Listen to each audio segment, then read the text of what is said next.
Hi, எல்லோருக்கும் வணக்கம். Welcome back voice of galaxy. இன்னியோட கதைக்கு போகிறதுக்கு முன்னாடி நம்ம சேனலை பார்க்குறவங்களாம் கொஞ்சம் சப்ஸ்கிரைப் பண்ணி சப்போர்ட் பண்ணுங்க. வாங்க இன்னியோட கதைக்கு போகலாம். 9/6/2020. ஆமாம், இது கொரோனா டைமில் நடந்த மாதிரி உள்ள கதை. ஓகேங்களா? 9/6/2020 காலை 10 மணி. P2 காவல் நிலையத்தில் போன் அடித்து கொண்டே இருந்தது. இரவு ரோந்து பணியில் ஈடுபட்டிருந்த காவலர்கள் ஆழ்ந்த உறக்கத்தில் இருந்தனர். நீண்ட நேரமாக அழைப்பு சத்தம் கேட்கவும் அடித்து பிடித்து எழுந்தார் காவலர் Sabapathi. Hello, P2 police station Sabapathi. Hello sir, நாங்க மயூராம்பாளையம் பக்கத்துல இருக்கிற பூகாவனத்துல இருந்து பேசுறோம். இங்க ஒரு பெண்ணோட டெட் பாடி இருக்கு சார் என்றான் ஒருவன்.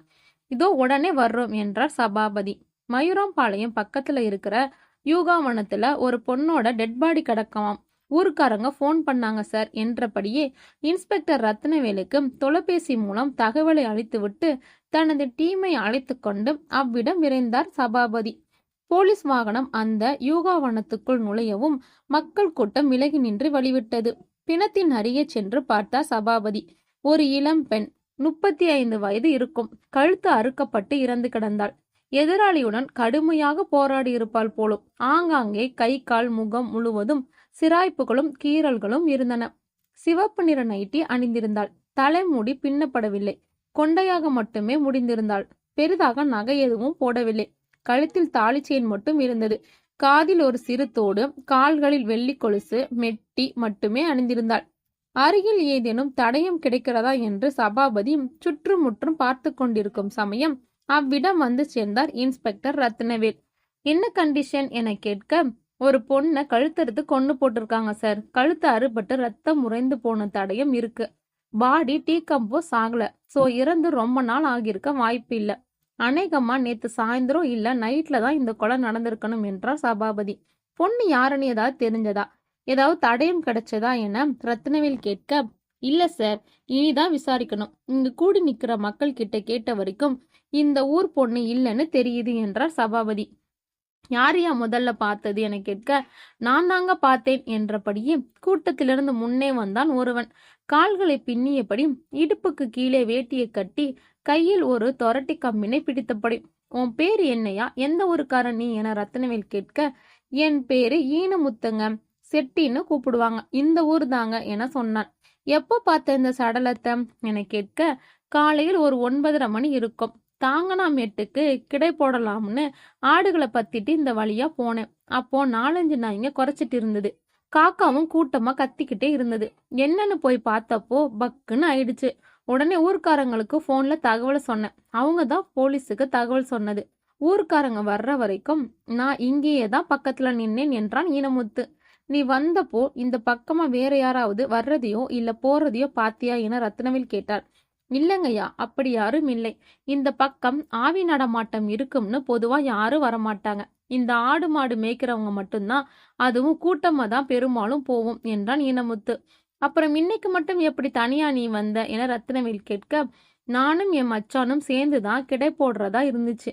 திடீர்னு என் தங்கச்சிக்கு உடம்பு முடியாம போனதால பக்கத்து ஊர்ல கெடா போட்டிருந்த என் மச்சானால டக்குன்னு கிளம்பி வர முடியல. நாளைக்கு வந்து சேர்ந்துக்கிறேன்னு சொல்லிட்டான்.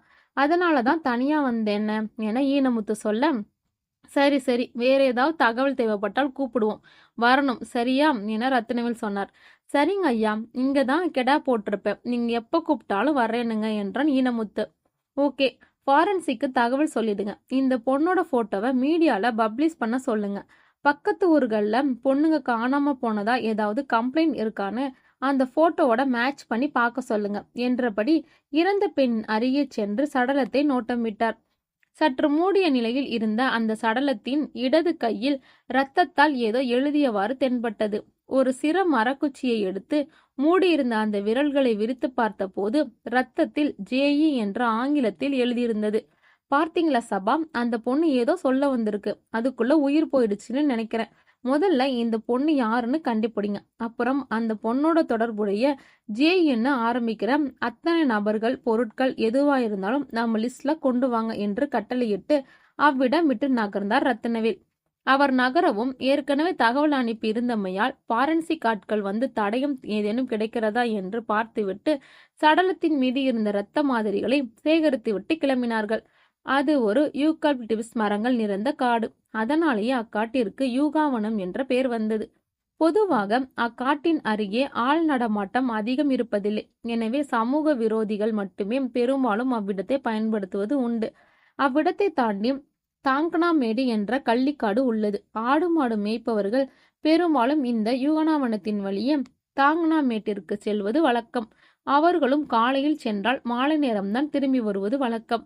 ஏராளமானோர் தாங்கனாமேட்டிலேயே பட்டி அமைத்து அங்கே கால்நடைகளுடன் தங்கிக் கொள்வார். 1 வாரம் 2 வாரங்கள் கழிந்த பின்னரே அவ்விடத்தை விட்டு வருவர்.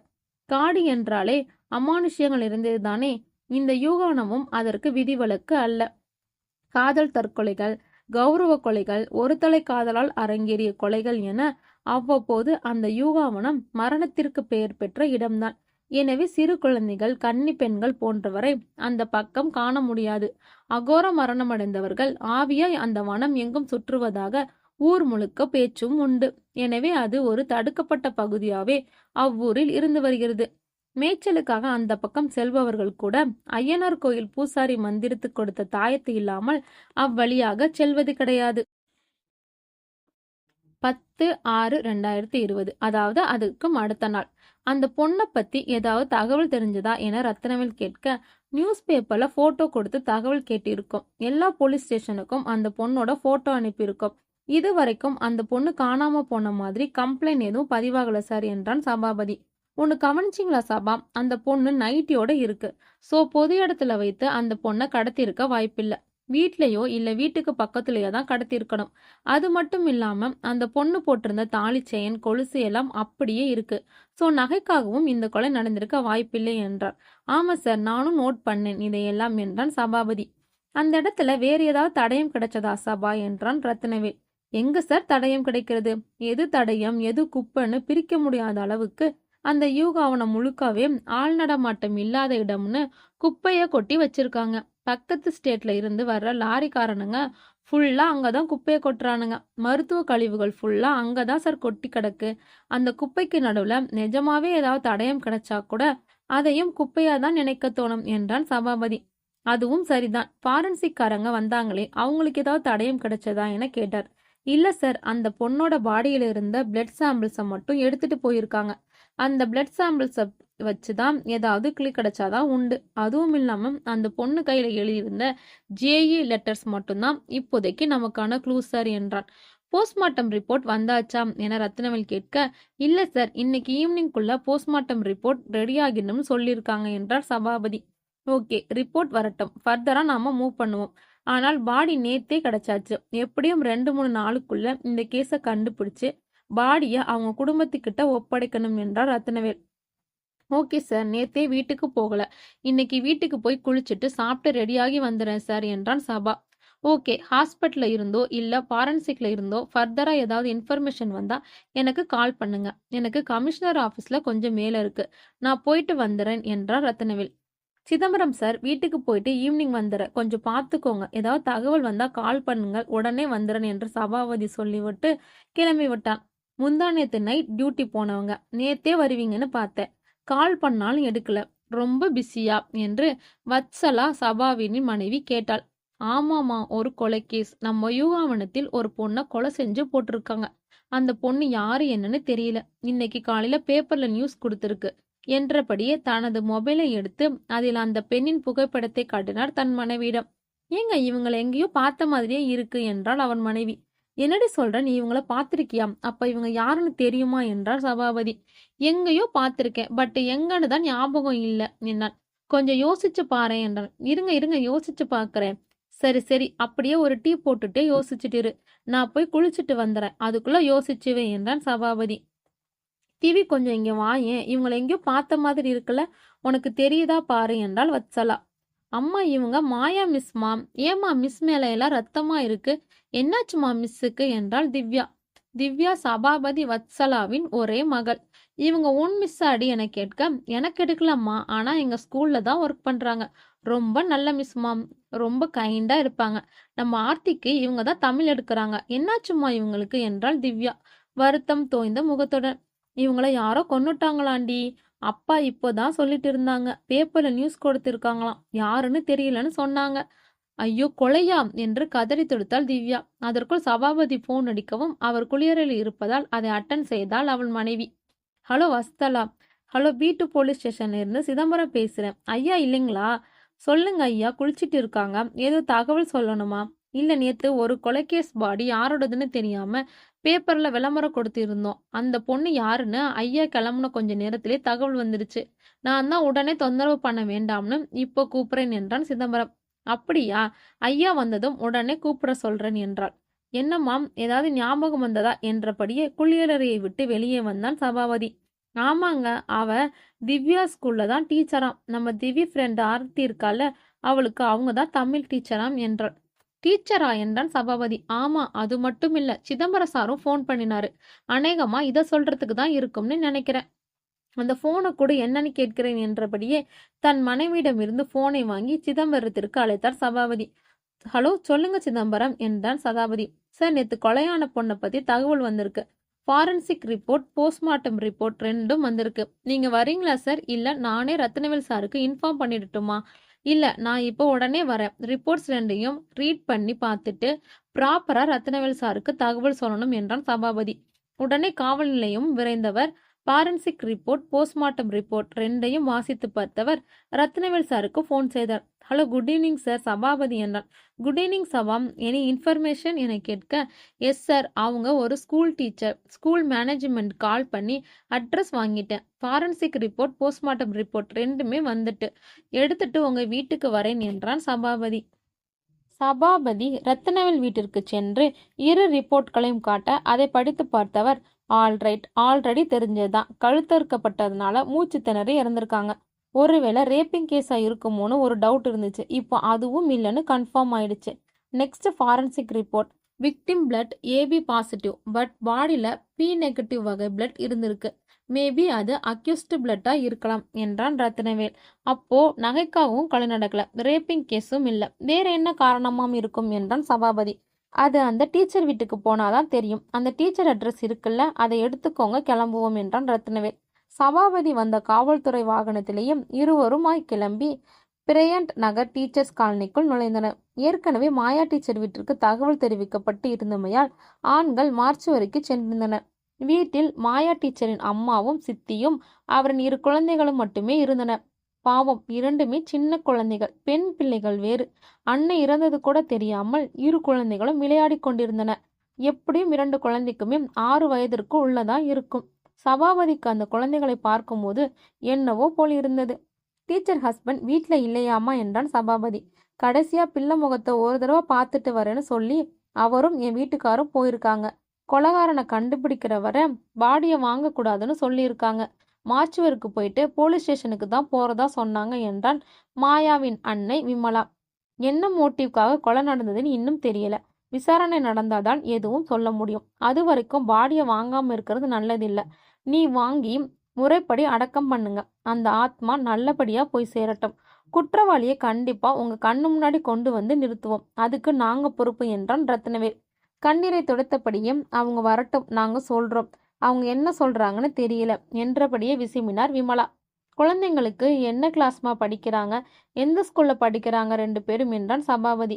2 பேரும் சத்திய வித்யா நிகேதாஸில் படிக்கிறாங்க. மூத்தவ 1st ஸ்டாண்டர்ட் படிக்கிறா. சின்னவ இந்த வருஷம்தான் ப்ரீகேஜி ஜாயின் பண்ணணும் என்றார் மாயாவின் சித்தி செல்வி. சரி, நாங்க கிளம்புறோம். 2 நாள் கழிச்சு விசாரணைக்கு வருவோம். அன்னைக்கு சாரை வீட்டில் இருக்க சொல்லுங்க. கால் பண்ணிட்டு தான் வருவோம் என்றபடியே மாயாவின் கணவர் கமலின் மொபைல் எண்ணை பெற்றுக்கொண்டு கிளம்பினர். இருவரும் வெளியே வரவும் மாயாவின் இளைய மகள் சஞ்சனா வாயில் ஒரு மாத்திரை அட்டையை வைத்து கடித்தபடியே ஓடி வந்து அவர்கள் மீது மோதியது. பாப்பா, கண்ட இதெல்லாம் வாயில வைக்கக்கூடாது என்றபடியே அதனை பிடுங்கி தூர போட்டுவிட்டு அவ்விடம் விட்டு கிளம்பினார் இருவரும். ஏண்டி, எத்தனை தடவை இந்த மாத்திரை அட்டையில வாயில வைக்காதுன்னு சொல்றேன். யாரு தான் இதை கொண்டு வந்து இங்க போடுவாங்களோ தெரியல. அடிக்கடி மாத்திரை அட்டையா கிடக்குது. கண்டதையும் வாயில வச்சுட்டு அலர்ஜி ஆயிட்டா என்ன பண்றது என்ற அக்குழந்தையை திட்டியவாறே வீட்டினுள் தூக்கி கொண்டு சென்றார் செல்வி. அவர் திட்டுவது அவ்விருவரின் செவிகளிலும் தெளிவாகவே விழுந்தது. அடிக்கடி இந்த பொண்ணு இப்படி வாயில வைக்கும் போல சார், அதான் அந்த அம்மா திட்டிட்டு போறாங்க. பாவம் சார், 2 பிள்ளைங்களுமே ரொம்ப சின்ன பிள்ளையா இருக்கு. அம்மா இல்லாம எப்படிதான் வளர போதுங்களோ தெரியல. அப்பா இல்லாம கூட இந்த உலகத்துல ஒரு குழந்தைய வளர்த்துடலாம். அம்மா இல்லாம வளர்வது ரொம்ப கஷ்டம் சார் என்று புலம்பிக் கொண்டே சபாபதி வாகனத்தில் சென்று ஏறவும் அதை ஆமோதிப்பது போல் பார்த்தான் ரத்தினவேலும். 15/6/2020 மாயாவின் அடக்கம் முடிந்ததும் அடுத்த 2 நாட்களில் விசாரணைக்காக சபாபதியும் ரத்தினவேலும் மாயாவின் இல்லம் வந்தனர். கேட்டை திறந்து உள்ளே நுழைந்ததும் துக்க வீட்டில் போடப்பட்ட பந்தல் ஆட்கள் என்று வெறிச்சோடி இருந்தது. யார் வேணும் அங்கிள் என்றபடியே ஓடி வந்தது சஞ்சனா. வீட்டுல யாரும் இல்லையம்மா என்று சபாபதி கேட்க, அம்மா சாமி கிட்ட போயிட்டாங்க, அப்பா உள்ள தூங்கிட்டு இருக்காங்க, விமலாவும் செல்வியும் வீடு குப்பையா இருக்குன்னு எங்களை வெளியே விளையாட சொல்லிட்டு கிளீன் பண்றாங்க என்றது சஞ்சனா மழலை மொழியில். இருவருக்கும் சற்று பரிதாபமாதான் இருந்தது. அவர்களை உள்ளே நுழைய நெருங்கிய உறவினர்கள் மட்டுமே வீட்டில் இருந்தனர். அவர்களும் அழுது அழுது களைத்தபடியால் உறக்கத்தில் இருந்தனர். சுற்றி நோட்டமிட்டு விட்டு பெரியவர்கள் யாரும் தென்படாதால் அப்பா எங்கம்மா என்று கேட்டார் சபாபதி. அந்த ரூமில் அங்கிள் என்று கை காட்டியது மூத்த மகள் அஞ்சனா. அவர்கள் உள்ளே நுழையவும் அரவம் கேட்டு எழுந்தமர்ந்தான் கமல். வாங்க சார் என்றபடி. இந்த நிலைமையில உங்களை தொந்தரவு பண்ண கஷ்டமா தான் இருக்கு, ஆனாலும் எங்க வேலை அப்படி. சொல்லுங்க, உங்களுக்கு யார் மேலேயாவது சந்தேகம் இருக்கா என்றான் சபா. இல்ல சார், அவ ரொம்ப காம் டைப், அக்கம் பக்கத்துல கூட அதிகமா பேச மாட்டா, ஆனா உதவின்னு யார் வந்தாலும் அவளால முடிஞ்சதை தயங்காம செய்வா. அவளை போய் யாரு இப்படி பண்ணான்னே தெரியலையே என்று கதறினான் கமல். சார், எங்க ஒர்க் பண்றீங்க நீங்க என்றான் ரத்னவேல். மாடனூர்ல டீச்சரா இருக்கேன் என்றான் கமல். கவர்மெண்ட் ஸ்கூலா இல்ல பிரைவேட் ஸ்கூலா? கவர்மெண்ட் ஸ்கூல் தான் சார், பிரைமரி ஸ்கூல் என்றான். எந்த கிளாஸ் ஹேண்டில் பண்றீங்க? போன வருஷம் 3ஆம் கிளாஸ். இப்போ கொரோனா பீரியட்ஸ்னால ஸ்கூல் இல்லை என்றான் கமல். உங்களுக்கு கல்யாணமாகி எத்தனை வருஷம் ஆச்சு? 8 வருஷம் ஆச்சு சார் என்றான். லவ் மேரேஜா அரேஞ்ச் மேரேஜா? அரேஞ்ச் மேரேஜ் தான் சார். உங்களுக்குள்ள சண்டை மனஸ்தாபம் எதுவும்? ஒரு பெண் இறந்து விட்டாலே காவல்துறையினரின் முதல் சந்தேகம் அவள் கணவன் மீதுதான் என்று மனதில் நினைத்த மாத்திரத்தில் ஒரு விரக்தி சிரிப்பு காமலின் இதழோரம் வந்தது. எல்லா புருஷன் பொண்டாட்டி மாதிரி தான் சார் எங்களுக்குள்ளேயும். அப்பப்போ சின்ன சின்ன சண்டை எல்லாம் வரும். ஆனா அன்னைக்கு எதுவும் சண்டை போடலை என்றான். எப்போ காணாம போனாங்க? 8ஆம் தேதி சாயங்காலம் சார். ஏன் கம்ப்ளைண்ட் கொடுக்கல? அவங்க அம்மா வீடு அடுத்த தெருவுல தான், அங்க போயிருப்பான்னு நினைச்சிட்டேன். நைட் 9 மணி ஆகவும் டின்னர் ரெடி பண்ண வரலையேன்னு கால் பண்ணேன். ஃபோன் வீட்டில் தான் இருந்துச்சு. அப்புறம் தான் தேட ஆரம்பிச்சேன். ஒரு நாள் தேடிட்டு கம்ப்ளைண்ட் பண்ணலாம்னு நினைச்சது தப்பா போச்சு என்று அழுதபடியே கூறினான் கமல். Okay, relax. கடைசியா எப்போ பார்த்தீங்க? அன்னைக்கு ஈவினிங் 4 மணிக்கு கிரிக்கெட் கிரவுண்டு போறதுக்கு முன்னாடி சார். டெய்லியும் விளையாட போயிடுவீங்களா? ஸ்கூல் இருக்கும்போது போறது இல்லை. இந்த கொரோனா லீவ்ல போர் அடிக்குதுன்னு 4 to 6 விளையாட போவேன். ஓகே, வந்த உடனே அவங்கள தேடலையா? வழக்கமா 6 மணிக்கு நான் வரும்போது எல்லா வேலையும் முடிச்சுட்டு காஃபி போட்டு வச்சுட்டு அவங்க அம்மா வீட்டுக்கு போயிடுவா. நானே சூடு பண்ணி குடிச்சுக்குவேன். அன்னைக்கும் அப்படிதான் போட்டு வச்சிருந்தா, அதனால எனக்கு சந்தேகம் வரல என்றான். அது சரி, வீட்டை திறந்து வச்சுட்டே போயிடுவாங்களா? நீங்க எப்படி வீட்டுக்குள்ள வருவீங்க? வீட்டு ஜன்னல்ல கோலப்பொடி டப்பா பின்னாடியும் எப்பவும் சாவி வச்சுட்டு போவா. நான் எடுத்து திறந்துக்குவேன். அன்னைக்கும் அப்படிதான் வச்சுட்டு போயிருந்தாங்களா? இல்ல சார், சாவி வச்சு பூட்டல, சும்மா தான் லாக் பண்ணியிருந்தா என்றான். அப்போ வீடு திறந்திருக்கேன்னு உங்களுக்கு சந்தேகம் வரலையா? இல்ல, நான் ஃபோன் பேசிட்டே வந்து கதவை திறந்தேன். ஆட்டோமேட்டிக்கா ஓப்பன் ஆயிடுச்சு. அந்த நேரத்துல அதை நான் சீரியஸா எடுத்துக்கல. ஆல்ரைட். அன்னைக்கு கடைசியா அவங்கள வேறு யாராவது பார்த்தாங்களாம்? என் மூத்த பொண்ணு தான் அவளை கடைசியா பார்த்தது. 2 பேருக்கும் காஃபி எடுத்து கொடுத்துட்டு அம்மா போய் குப்பையை தட்டிட்டு வரேன் அப்படின்னு சொல்லிட்டு போயிருக்கா. யூஸ்வலா குப்பையை எங்க கொண்டு போய் கொட்டுவாங்க? இங்கதான் ஒரு 5 வீடு தள்ளி கால்வாய் இருக்கு. அது பக்கமா ஒரு உரக்குழி போட்டு இருக்காங்க. அங்க கொண்டு போய் தான் தட்டுவாங்க. ஸோ குப்பை கொட்ட போனவங்க திரும்பி வரலன்னு சொல்ல வரீங்க, அப்படித்தானே? அப்படிதான் இருக்கும்னு நான் நினைக்கிறேன் என்றான். டஸ்ட் பின்ன திரும்பி கொண்டு வந்து வீட்டில் வச்சு இருக்காங்களான்னு பார்த்தீங்களா? அன்னைக்கு இருந்த பதட்டத்துல நான் அதை கவனிக்கல. ஆனா அடுத்த நாள் பார்த்தப்போ அந்த டஸ்ட்பின் அந்த கால்வாய் பக்கத்துல கிடந்ததா என் பொண்ணு சொன்னான். என்ன சார் நீங்க? ஒருத்தங்க நல்லா நீட்டா ட்ரெஸ் பண்ணிட்டு வெளியே கிளம்பி போயிருந்தா எங்கேயாவது போயிருக்கலாம் அப்படின்னு சந்தேகப்படலாமா இருக்கலாம். நைட்டியோட வெளியே போனவங்கள காணோம்னு சொல்றீங்க. அவங்களுக்கு என்ன ஆச்சுன்னு உடனே தேட வேண்டாமா என்றான் ரத்னவேல். தப்புதான் சார், அம்மா வீட்டுக்கு போயிருப்பான்னு அசால்ட்டா இருந்துட்டேன் என்று கண்ணீர் வடித்தான் கமல். உங்க ஃபேமிலிக்கோ இல்ல அவங்க ஃபேமிலிக்கோ யாரோடையாவது முன்விரோதம் இருக்கா என்றான் ரத்னவேல். இல்ல சார், அவங்க குடும்பத்தோட யாருக்கும் முன்விரோதம் இல்ல. பிடிக்கலன்னா பேசாம இருந்துருவாங்க. சண்டை போடுற பழக்கம் இல்லை என்றான் கமல். அப்போ உங்க ஃபேமிலிக்கு யாராவது எதிரின்னு? இப்போ கொஞ்ச நாளுக்கு முன்னாடி என் தம்பிக்கும் பக்கத்து நிலத்துக்காரருக்கும் அடித்தடி சண்டை ஆயிடுச்சு. என் தம்பியும் அவன் மச்சானும் ஜெயில இருக்காங்க என்றான் கமல். அந்த அடிப்பட்ட ஆளு என்று ரத்தினவேல் கேட்கவும் அவரது கேள்வியை புரிந்து கொண்ட கமல், அவருக்கு உடம்புல 3 இடத்துல எலும்பு முறிவு ஏற்பட்டிருக்கு. போன வாரம் தான் ஹாஸ்பிட்டல்ல இருந்து டிஸ்சார்ஜ் ஆனார். ஆனா அவங்க ஃபேமிலி யாருக்கும் மாயாவோட முகம் கூட சரியா தெரியாது. ஏன்னா மேரேஜ் ஆனதுல இருந்து மாயா பிரயான் நகர்ல தான் இருக்கா. எங்க சொந்த ஊருக்கு ரொம்ப ரேரா தான் வருவா என்றான் கமல். சரி, ஓகே, அதை அப்புறமா விசாரிக்கலாம். நீங்க உங்க சொந்த ஊர் அட்ரஸ சபாபதி கிட்ட கொடுத்துருங்க. தென் இதுக்கு முன்னாடி யுகவனத்துக்கு போயிருக்கீங்களா என்றான் ரத்னவேல். இல்ல சார், அப்பப்போ பேப்பர்ல அந்த வனத்தை பத்தி படித்ததோட சரி, நேர்ல போனதில்லை என்றான். இங்கிருந்து 3 கிலோமீட்டர் தூரத்துல தான் இருக்கு. போனதே இல்லைன்னு சொல்றீங்களே என்றான் ரத்னவேல். ஆமா சார், 3 கிலோமீட்டர் தூரமா இருந்தாலும் அது பஸ் ரூட் கிடையாது. இங்க இருந்து மார்க்கெட் போய் மார்க்கெட்ல இருந்து மேலக்குளம் வழியா தான் பஸ் இருக்கு. எப்படியும் ஒரு 15 கிலோமீட்டர் தூரம் இருக்கும். அது மட்டும் இல்லாம அங்க போக வேண்டிய அவசியமும் இதுவரை எங்களுக்கு வந்ததில்லை. நீங்க சொல்ற 3 கிலோமீட்டர் தூரம் குறுக்கு பாதை தான். இங்க இருந்து போனால் ஒரு கோழி பண்ணை வரும். கோழி பண்ணைக்கு பிறகு ஃபுல்லா காடு மாதிரி தான் கிடக்கும். வீடுகளோ மக்கள் நடமாட்டமோ இருக்காது. அதையும் தாண்டி போனால்தான் மேலக்குளம் வரும். மேலக்குளத்துக்கு பக்கத்துல தான் யூகாவனம் இருக்குன்னு கேள்விப்பட்டிருக்கேன் என்றான் கமல். யூகாவனம் போனது இல்ல, அது பஸ் ரூட்டும் கிடையாது. அப்புறம் எப்படி உங்களுக்கு இவ்வளவு தகவல் தெரியும் என்றான் ரத்னவேல். மாயா சொல்லித்தான் தெரியும். ஏன்னா மாயா மேலக்குளம் தாண்டி இருக்கிற அன்னை கல்லூரியில தான் படிச்சா. அவளோட காலேஜ் வேன் இந்த பாதையா தான் போகும். அப்படி போகும்போது யூகாவனத்தை பார்த்துருக்கேன்னு சொல்லியிருக்கா. வெளியே இருந்து பார்க்கவே அவ்வளோ அடர்த்தியா பயமா இருக்குமாம். அடிக்கடி அங்க கொலை நடக்கும்னு ஃப்ரெண்ட்ஸ் சொல்லுவாங்கன்னு என்கிட்ட சொல்லியிருக்கா என்றான் கமல். அப்போ மாயாவோட கல்லூரி கால வாழ்க்கைக்கும் இந்த கொலைக்கும் ஏதாவது தொடர்பு இருக்குமா என்றான் ரத்னவேல். அப்படி இருக்க வாய்ப்பில்லைன்னு நினைக்கிறேன். ஏன்னா மாயா காலேஜ் முடிச்சு 12 வருஷம் ஆகுது. அவளுக்கு ஃப்ரெண்ட்ஸும் அதிகமா கிடையாது. ரொம்ப அமைதியாவே தான் இருப்பா. காலேஜ் ஃப்ரெண்ட்ஸ் யாரும் இப்போ அவளோட காண்டாக்ட்ல இல்லை என்றான் கமல். உங்களுக்கு தெரிஞ்சு அக்கம் பக்கத்துலயோ இல்ல தெரிஞ்சவங்க உறவுக்காரங்க ஃப்ரெண்ட்ஸ்ன்னு யாராவது ஜேஇன்னு பேர் ஆரம்பிக்கிற மாதிரி, அதாவது ஜெகன், ஜெயா, ஜெனி, இந்த மாதிரி யாராவது இருக்காங்களா என்றான் ரத்னவேல். அப்படி யாரும் இருக்கிற மாதிரி தெரியலையே சார், ஏன் கேக்குறீங்க என்றான் கமல். இல்ல, கொலைக்காரனோட நேம் இந்த லெட்டர்ஸ்ல ஆரம்பிக்கலாம்னு எங்களுக்கு ஒரு சின்ன க்ளூ கிடைச்சிருக்கு. அதான் மாயாவோட மொபைல் கிடைக்குமா, அவங்க கான்டாக்ட்ஸை நாங்க கொஞ்சம் செக் பண்ணணும் என்றான் ரத்னவேல். இதோ தரேன் சார் என்றபடியே ராம் கமல் மாயாவின் மொபைலை எடுத்து வந்து ரத்னவேலிடம் கொடுக்க அதில் ஏகப்பட்ட பெயர்கள் ஜேஇ என்று ஆரம்பித்திருந்தன.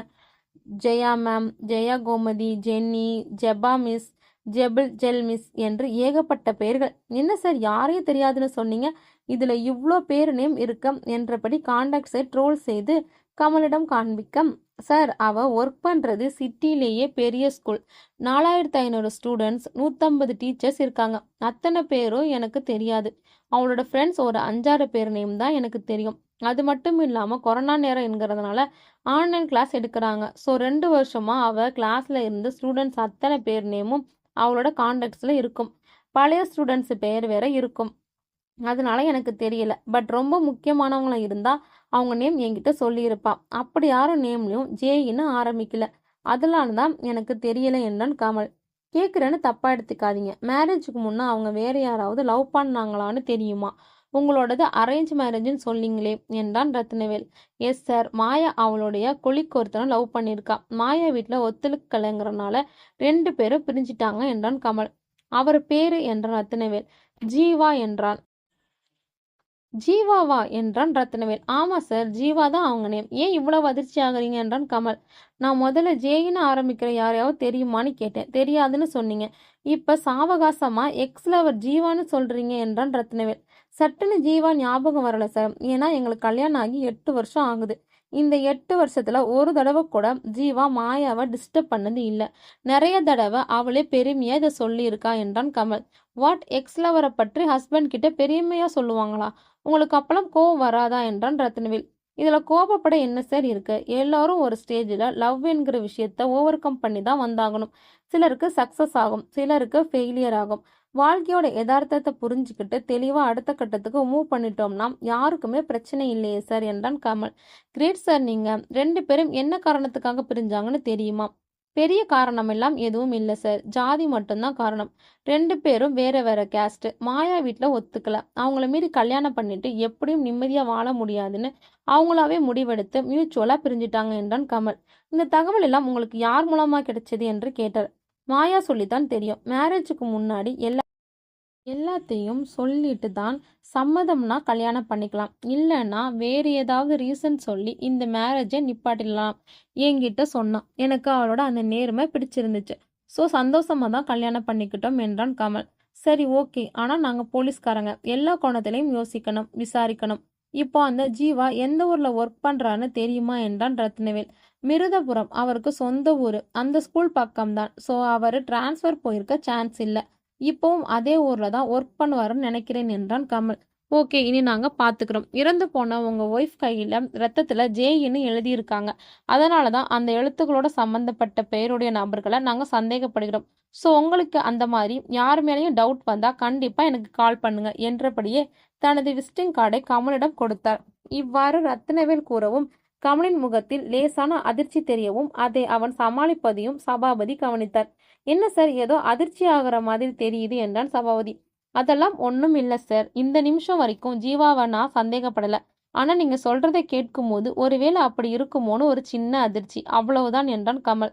ஓகே சார், உங்கள் ஒர்க் ஐடி சார்கிட்ட கொடுங்க, நாங்கள் விசாரிச்சுட்டு சொல்கிறோம் என்றபடியே வெளியே கிளம்பினார் ரத்னவேல். சார், ஒரு சின்ன ரெக்வஸ்ட், ஜீவாவை விசாரிக்கிறது வெளியில யாருக்கும் தெரியாமல் இருக்கட்டும். என் மனைவி இறந்த பிறகும் அவளோட நடத்தையே சந்தேகப்படுற மாதிரி இருக்கும். அது மட்டும் இல்லாமல் இத்தனை வருஷமா விலகி இருந்த ஜீவா இப்போ இப்படி செஞ்சிருக்க வாய்ப்பில்லைன்னு தான் நான் உறுதியா நம்புறேன் என்றான் கமல். நிச்சயமாக எங்க விசாரணை கான்ஃபிடென்ஷியலா தான் இருக்கும். செத்து போன ஒரு பொண்ணோட பெயருக்கு களங்கம் விளைவிக்கிற அளவுக்கு போலீஸ்காரங்க கேவலமானவங்க இல்ல. எங்க வீட்லயும் பொண்ணுங்க இருக்காங்க. நாங்க பக்குவமா தான் நடந்துக்குவோம் என்று உறுதியளித்தார் ரத்னவேல். கமலின் ஒர்க் ஐடியை பெற்றுக்கொண்ட சபாபதி முதலில் கவனித்தது அவனின் இரத்த வகைதான். அதில் பி பாசிட்டிவ் என்றே குறிப்பிடப்பட்டிருந்தது. இம்முறையும் அவர்கள் வெளியே செல்லும் போது குழந்தை சஞ்சனா வாயில் மாத்திரை அட்டையை வைத்துக்கொண்டு அங்கும் இங்கும் திரிந்தது. பாப்பா, கண்டதையும் வாயில வைக்கக்கூடாதுன்னு பாட்டி சொல்லியிருக்காங்கல்ல என்றான் சபாபதி. சாரி அங்கிள், இனி வைக்க மாட்டேன். நாங்க கடை வச்சு விளையாட போறோம் என்றபடியே ஒரு ட்ரேயில் 4-5 மாத்திரை அட்டைகளை போட்டு வைத்திருந்தது. சபாபதி அதனை எடுத்து பார்க்க மாக்லோபைமிட் என்று அந்த மாத்திரையின் பெயர் பொறிக்கப்பட்டிருந்தது. இந்த மாத்திரை எங்கேயோ கேள்விப்பட்டிருக்கேனே என்று யோசித்தபடியே வெளியேறினார் சபாபதி. என்ன சபா, இந்த கமலை எவ்வளோ தூரம் நம்பலாம்? மனைவியோட கடந்த கால காதல ரொம்ப பெருந்தன்மையா மறந்துட்ட மாதிரி சொல்றான் என்றான் ரத்னவேல். ஆமா சார், நானும் அதை தான் யோசிச்சேன். அடுத்து நாம என்ன பண்ணணும் சார் என்றான் சபாபதி. ஃபர்ஸ்ட் இந்த கமலோட பிளட் குரூப் பி பாசிட்டிவ் தானான்னு கன்ஃபார்ம் பண்ணணும். நெக்ஸ்ட் கமலோட சொந்த ஊர்ல அவன் தம்பியை அடிச்சு போட்ட அந்த ஆளோட கண்டிஷன், நெக்ஸ்ட் ஜீவா, இந்த 3 விஷயத்தையும் ஃபாலோ பண்ணணும் என்றான் ரத்னவேல். ஏன் சார், ஜீவா கிட்டேயே ஸ்டார்ட் பண்ணலாமே, நம்ம கிட்ட தான் எவிடன்ஸ் ஸ்ட்ராங்கா இருக்குது என்றான் சபாபதி. இல்ல, கமல் சொன்னதுதான். ஜீவா 8 வருஷமா மாயாவை தொந்தரவு செய்யல. அதுவும் இல்லாம சமுதாயத்திற்கு ரோல் மாடலா இருக்க ஒரு டீச்சர் போஸ்ட்ல இருக்காரு. இந்த 8 வருஷத்துல அவருக்கு கல்யாணமாகி குடும்ப குழந்தைன்னு இருக்கும். ஸோ அவசரப்பட்ட அவரோட பேரை கெடுக்க வேண்டாம்னு பார்க்குறேன். கமலோட பிளட் குரூப், சொந்த ஊரில் அவங்கள எதிரி, இந்த ரெண்டுமே காரணமா இல்லாத பட்சத்தில் 3வது ஆப்ஷனாக நாம் ஜீவாவை விசாரிக்கலாம்னு நினைக்கிறேன் என்றான் ரத்னவேல். அடுத்த நாள், என்ன சபா, நான் கேட்ட இன்ஃபர்மேஷன் கிடைச்சதா என்றான் ரத்னவேல். எஸ் சார், அந்த கமலோட பிளட் குரூப் பி பாசிட்டிவ் தான். அதை கன்ஃபார்ம் பண்ணிட்டேன். கமலோட அப்பாவுக்கு இப்போதான் 3 மாசத்துக்கு முன்னாடி ஆக்சிடென்ட் ஆகி இருக்கு. திருநெல்வேலியில சூர்யா ஆரோத்ரா ஹாஸ்பிட்டல்ல தான் சேர்த்திருக்காங்க. ஆப்ரேஷன் அப்போ அவங்க அப்பாவுக்கு பிளட் கொடுத்திருக்கிறாரு. அந்த ரிப்போர்ட்ல கன்ஃபார்ம் பண்ணிட்டேன். பி பாசிட்டிவ்னு தான் இருக்கு என்றான் சபாபதி. Okay, good. தென் அந்த கமலோட சொந்த ஊர்ல பிரச்சனை பண்ணவங்க என்ன ஆனாங்கன்னு விசாரிச்சிங்களா? எஸ் சார், கமலுடைய சொந்த ஊர் சங்கரன் கோவில் பக்கம் லிங்கமலையனூர்னு ஒரு கிராமம். அங்கே E2 ஸ்டேஷனில் தான் அந்த கம்ப்ளைண்ட் ரெஜிஸ்டர் ஆயிருக்கு. அந்த ஸ்டேஷனில் விசாரித்த வரைக்கும் அவங்க இந்த கொலையை பண்ணியிருக்க வாய்ப்பே இல்லை. ஏன்னா அவரோட பையன் ஆர்மியில் இருக்கான். இப்போ கொரோனா டைம்னால லீவு கிடைக்கலையாம். அங்கிருந்து அவர் இங்கே வரவே இல்லை. அசாமில் இருக்கானாம். மற்றபடி 3 பொண்ணுங்க. அதுலேயும் ஒரு பொண்ணு நம்ம டிபார்ட்மெண்ட்லேயே இருக்காங்க. அவங்க ஹஸ்பண்டும் போலீஸ் தானாம். கமலுடைய குடும்பத்தில் யாருக்கு என்ன நடந்தாலும் போலீஸ் அவங்க குடும்பத்தை தான் சந்தேகப்படும்னு அவங்களுக்கு நல்லாவே தெரியும். ஸோ மாயாவை அவங்க கொலை பண்ணியிருக்க சான்ஸ் இல்லை. இருந்தாலும் அந்த பர்டிகுலர் டேட்ல எல்லாரும் எங்க இருந்தாங்கன்னு நல்லா விசாரிச்சுட்டேன். யாருமே பிரயாண் நகர் பக்கம் வரவே இல்லை. அவங்க சங்கரன் கோவில் இருந்ததுக்கு சிசிடிவி ஃபுட்டேஜ் எவிடன்ஸ் இருக்கு என்றார் சபாபதி. ஆல்ரைட், நாம் நெக்ஸ்ட் விசாரிக்க வேண்டியது ஜீவாவை தான். ஸோ மிருதபுரம் ஸ்கூல்லையோ இல்லை அந்த ஊர் போலீஸ் ஸ்டேஷன்லையும் தெரிஞ்சவங்க யாராவது இருந்தால் ஜீவாவை மீட் பண்ண ஏற்பாடு பண்ணுங்க. ஸ்கூலில் போய் என்கொயரி பண்ண வேண்டாம் என்றான் ரத்னவேல். ஓகே சார், அரேஞ்ச் பண்ணுறேன் என்றான் சபாபதி. அடுத்த நாள் மிருதபுரம் காவல் நிலையத்தில் பணியாற்றும் ஏட்டு ஒருவர் ஜீவாவை அழைத்து கொண்டு அந்த குழம்பியக்கத்துள் நுழைந்தார். நீங்க தான் ஜீவாவா என்றான் ரத்னவேல். ஆமாம் சார் என்றான். எத்தனை வருஷமா இந்த ஸ்கூல்ல ஒர்க் பண்றீங்க என்றான். 9 வருஷமா சார். நான் நேரா விஷயத்துக்கே வரேன். உங்களுக்கு மாயா டீச்சரை தெரியுமா? தெரியும் சார், பேப்பர்ல பார்த்தேன் எனும்போதே அவன் குரல் உடைந்து விழியோரம் நீர் கசிந்தது. எத்தனை வருஷமா தெரியும்? 9 வருஷத்துக்கு முன்னாடி நானும் அவங்களும் இங்க ஒன்னாதான் அப்பாயின்மெண்ட் ஆனோம். அப்படிதான் தெரியும் என்ன. கடைசியா அவங்கள எப்ப மீட் பண்ணீங்க? 7 வருஷம் இருக்கும் சார். எங்க ஸ்கூல்ல விட்டு டிரான்ஸ்ஃபர்ல போனாங்க. அன்னைக்கு பார்த்தது. அதுக்கு பிறகு அவங்கள நான் மீட் பண்ணவே இல்லை என்றான் ஜீவா. அவங்கள விரும்பி தான் டிரான்ஸ்ஃபர் போனாங்களா இல்லை யாரோட கட்டாயத்திலாவது போனாங்களான்னு தெரியுமா? டிரான்ஸ்ஃபரை பற்றி உங்ககிட்ட ஏதாவது சொன்னாங்களா என்றான் ரத்னவேல். இல்லை சார், அவங்க டிப்ளமெண்டலாக தான் வேறு ஸ்கூலுக்கு போனாங்க. ஸோ யாரோட கட்டாயத்திலையும் போயிருக்க வாய்ப்பில்லைன்னு நினைக்கிறேன் என்றான் ஜீவா. கடைசியாக எப்பாவது அவங்க உங்ககிட்ட பேசினாங்களா? இக்கேள்வியை கேட்டதும் ஜீவா ஒரு விரக்தி சிரிப்பை உதிர்த்தி விட்டு, அவங்க எங்கள் ஸ்கூலை விட்டு போய் 7 வருஷம்தான் ஆகுது. ஆனால் 8 வருஷமா என்னோட பேசாமல் இருந்திருக்காங்க. அவங்க மேரேஜுக்கு பிறகும் 1 வருஷம் எங்கள் ஸ்கூலில் தான் ஒர்க் பண்ணாங்க. ஆனால் என்னோட பேசக்கூடாதுன்னு வைராக்கியமாக இருந்துட்டாங்க. அஃபிஷியலாக கூட எதுவும் பேசலை. அந்த 1 வருஷத்துல தான் எங்கள் அப்பாவோட ரிட்டையர்மெண்ட்டும் வந்தது. ஸ்கூலில் எல்லாரையும் இன்வைட் பண்ணேன். ஸோ அவங்களையும் இன்வைட் பண்ணினேன். ஆனால் அவங்க மட்டும் வரலை. அதுக்கு பிறகுதான் அவங்கள தொந்தரவு பண்ணலை, விலகிட்டு நின்றான் ஜீவா. 2 பேரும் தெளிவாக பேசி முடிவெடுத்து தானே பிரிஞ்சிங்க. அப்புறம் உங்க மேல இவ்வளோ வெறுப்பு அவங்களுக்கு? இத்தனை வருஷம் வைராக்கியமா பேசாம இருந்திருக்காங்க என்றான் ரத்னவேல். உண்மையை சொல்லணும்னா தப்பு என் மேலதான்.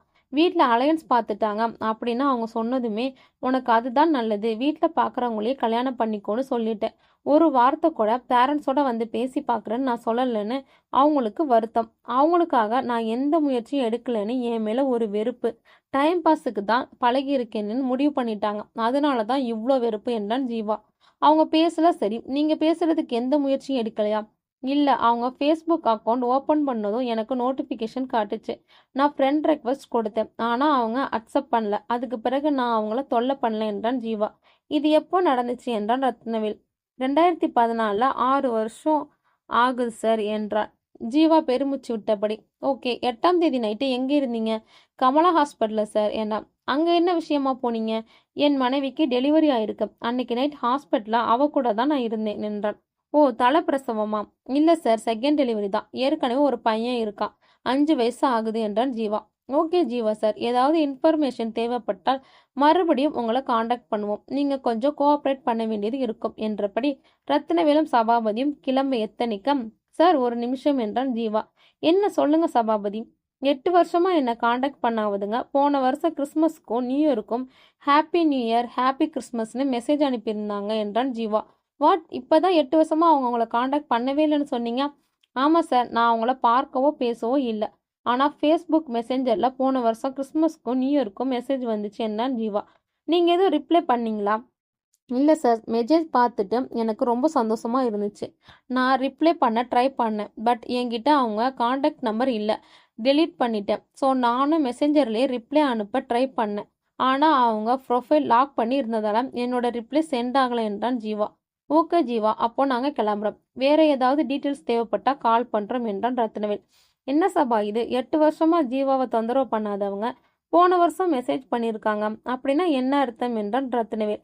அவங்களுக்கு ஜீவா ஞாபகம் வந்திருக்கும்னு அர்த்தம் என்றார் சபாபதி. அதேதான், 8 வருஷமா வராத ஜீவா ஞாபகம் போன வருஷம் எதுக்கு வரணும்? அவங்க மனசுல ஏதோ ஒரு குழப்பம் வந்திருக்கணும்.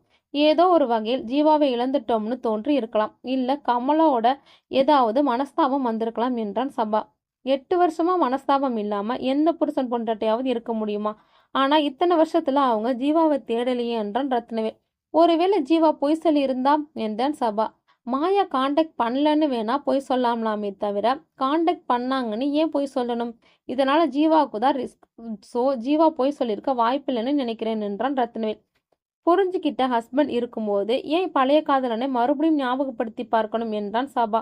எனக்கும் அதே கேள்விதான். ஒருவேளை கமல் ஏதாவது மறைக்கிறானாம் என்றான் ரத்னவேல். அப்போ மறுபடியும் நம்ம விசாரணை கமல் கிட்ட தானா சார் என்றான் சபா. அதேதான், நாளைக்கு மறுபடியும் கமல் கிட்ட என்கொயரி பண்றோம். அதுக்கு முன்னாடி 8ஆம் தேதி நைட்டு ஜீவா கமலா ஹாஸ்பிட்டல்ல தான் இருந்தாரா அப்படிங்கிறத கன்ஃபார்ம் பண்ணிடுங்க என்றான் ரத்னவேல். காலை 10 மணி. மறுபடியும் ரத்னவேலும் சபாபதியும் கமல் வீட்டுக்கு வந்தனர். சபாவின் விழிகள் முதலில் தேடியது சஞ்சனாவை தான். அடிக்கடி பார்த்தது அந்த பிஞ்சுவின் முகம் அவரது மனதில் தெளிவாக பதிந்து போயிற்று. அவர் தேடலை பொய்க்காமல் கண்களை கசக்கிக் கொண்டே உள்ளறையிலிருந்து வெளியே ஹாலிற்கு வந்தது அந்த இளம் சிட்டு. என்ன பாப்பாம், எப்போ வாயில ஏதாவது வச்சிட்டு இருப்ப, இன்னைக்கு அழுதுகிட்டு இருக்க என்றான் சபா. அக்கா அடிச்சிட்டா அங்கிள் என்றது தேம்பியபடியே அக்குழந்தை. பின்னாடியே ரஞ்சனா வரவும், ஏண்டா பாப்பாவை அடிச்ச, பாப்பாவை அடிக்கலாமா, நீ தானே பத்திரமா பார்த்துக்கணும் என்றார் சபாபதி. இல்ல அங்கிள், எப்போ பார்த்தாலும் கீழே கிடக்கிறத எடுத்து வாயில வைக்கிறா, பாட்டி பார்த்தா திட்டுவாங்க, அதான் அடிச்சிட்டேன். சாரி அங்கிள், இனி அடிக்க மாட்டேன் என்றது ரஞ்சனா பாவமாக. அதற்குள் கமல் வெளியே வரவும், சாரி சார், மறுபடியும் தொந்தரவு பண்றதுக்கு. ஜீவாவை என்கொயரி பண்ணிட்டு வந்ததுல எங்களுக்கு ஒரு தகவல் கிடைச்சது என்றான் ரத்னவேல். என்ன தகவல் சார் என்றான் கமல். நீங்க சொன்ன மாதிரி 8 வருஷமா ஜீவாவை காண்டாக்ட் பண்ணாத உங்க மனைவி 6 மாசத்துக்கு முன்னாடி கிறிஸ்துமஸ்க்கும் நியூ இயர்க்கும் அவருக்கு வாழ்த்து சொல்லியிருக்காங்க மெசேஜர்ல என்று ரத்னவேல் கூறவும் கமலின் முகம் லேசாக வாடி மீண்டும் இயல்புக்கு மாறியது. சபாபதி அவனது முகபாவனைகளை தான் கவனித்துக் கொண்டிருந்தார். என்ன சார், உங்களுக்கு கோபம் வரும்னு எதிர்பார்த்தேன், நீங்க ரொம்ப இயல்பா இருக்கீங்க என்றான் சபாபதி. இல்ல சார், 8 வருஷமா பழைய காதல் ஞாபகத்துக்கு வராத அளவுக்கு நான் ஒரு நல்ல கணவனா இருந்திருக்கேன்ற பெருமை எனக்கு இருந்தது. இப்போ நான் அப்படி இல்லை என்று தெரியும் போது கொஞ்சம் வருத்தமா இருக்கு என்றான் கமல். டிசம்பர் ஜனவரி மாதங்கள்ல உங்க 2 பேருக்கும் ஏதாவது சண்டை வந்த மாதிரி ஞாபகம் இருக்குதா என்றான் ரத்னவேல். பர்டிகுலரா அப்படி எதுவும் ஞாபகம் இல்லை, ஆனா எங்க சொந்த ஊருக்கு போகணும்னு சொன்னாலே அவளுக்கு பிடிக்காது, அதனால எங்க 2 பேருக்கும் அடிக்கடி சண்டை வரும் என்றான் கமல். ஏன் உங்க மனைவி ஊருக்கு வருவதற்கு பிடிக்கலை என்றார் என கேட்க, மாயா ரொம்ப சுத்தம் பாப்பா, நாங்க விவசாய குடும்பம், கிராமத்துக்காரங்க, தண்ணீர் திறந்து இருக்கு, பால் திறந்து இருக்கு, டாய்லெட் சுத்தமா இல்லை, இப்படி ஏதாவது கம்ப்ளைண்ட் சொல்லிட்டே இருப்பா. அதுவும் இல்லாம மாயாவுக்கும் அம்மாவுக்கும் கொஞ்சமும் ஒத்து போகாது, அதனால ஊருக்கு வந்தாலே மூச்சை தூக்கிட்டு இருப்பா. அதனாலதான் அவளுக்கு எங்க ஊருக்கு வர பிடிக்கிறது இல்லை என்றான் கமல். ஏன் உங்க அம்மாவுக்கும் மாயாவுக்கும் ஒத்து போகாது, ஏதாவது வரதட்சணை பிரச்சனையா என்றார் ரத்னவேல். மாயாவிற்கும் மாமியாருக்கும் மருமகளுக்கும் ஒத்து போகாத காரணம் வேற வேணுமா சார்? கல்யாணமான புதுசுல சோஃபா கேட்டாங்க, டைனிங் டேபிள் கேட்டாங்க, மெட்டி போட மாட்டேன்னு சொன்னாங்க, ஊருக்கு வந்தா 3 வேளையும் என்னையே சமைக்க சொல்றாங்க, இப்படி ஏதாவது ஒரு காரணத்தை சொல்லிட்டு இருப்பா என்றான் கமல். அப்ப சாதாரண குடும்ப சண்டை தான் உங்களுக்குள்ளேயும் வரும்னு சொல்ல வரீங்க, அப்படித்தானே என்றான். ஆமா சார் என்றான் கமல். ஓகே கமல், இன்னையோட கொலை நடந்து 10 நாள் ஆகுது, எந்த லீடும் கிடைக்க மாட்டேங்குது. இந்த ஜேஇ வேற யாருன்னே தெரியல. அவங்க காண்டாக்ட்ல இருக்க ஜேஇன்னு தொடங்குற அத்தனை பேரையும் விசாரிச்சிட்டோம். அந்த நேம்ல இருக்கிற ஃப்ரெண்ட்ஸ் கொலீக்ஸ் யாரும் அவங்கள காண்டாக்ட் பண்ணவே இல்லை. ஸ்டூடெண்ட்ஸ் மட்டும்தான் காண்டாக்ட் பண்ணியிருக்காங்க. அதுவும் மேம் கால் பண்ணி புக் வாங்க வர சொன்னாங்க, நோட் வாங்க வர சொன்னாங்க, ஸ்காலர்ஷிப் அப்ளை பண்ண வர சொன்னாங்க, இப்படி தான் சொன்னாங்க. நெட்வொர்க் கம்பெனிலையும் அவங்க கால் ஹிஸ்ட்ரி வாங்கி செக் பண்ணிட்டோம். தேவைக்கு மட்டும்தான் மொபைல் யூஸ் பண்ணுவாங்க போல. யாரு கூடயும் 5 மினிட்ஸ்க்கு மேல அவங்க பேசல. ஜம்மு குமுதா மரியா இவங்க கூட மட்டும்தான் 1 மணி நேரத்துக்கு மேலாக பேசியிருக்காங்க.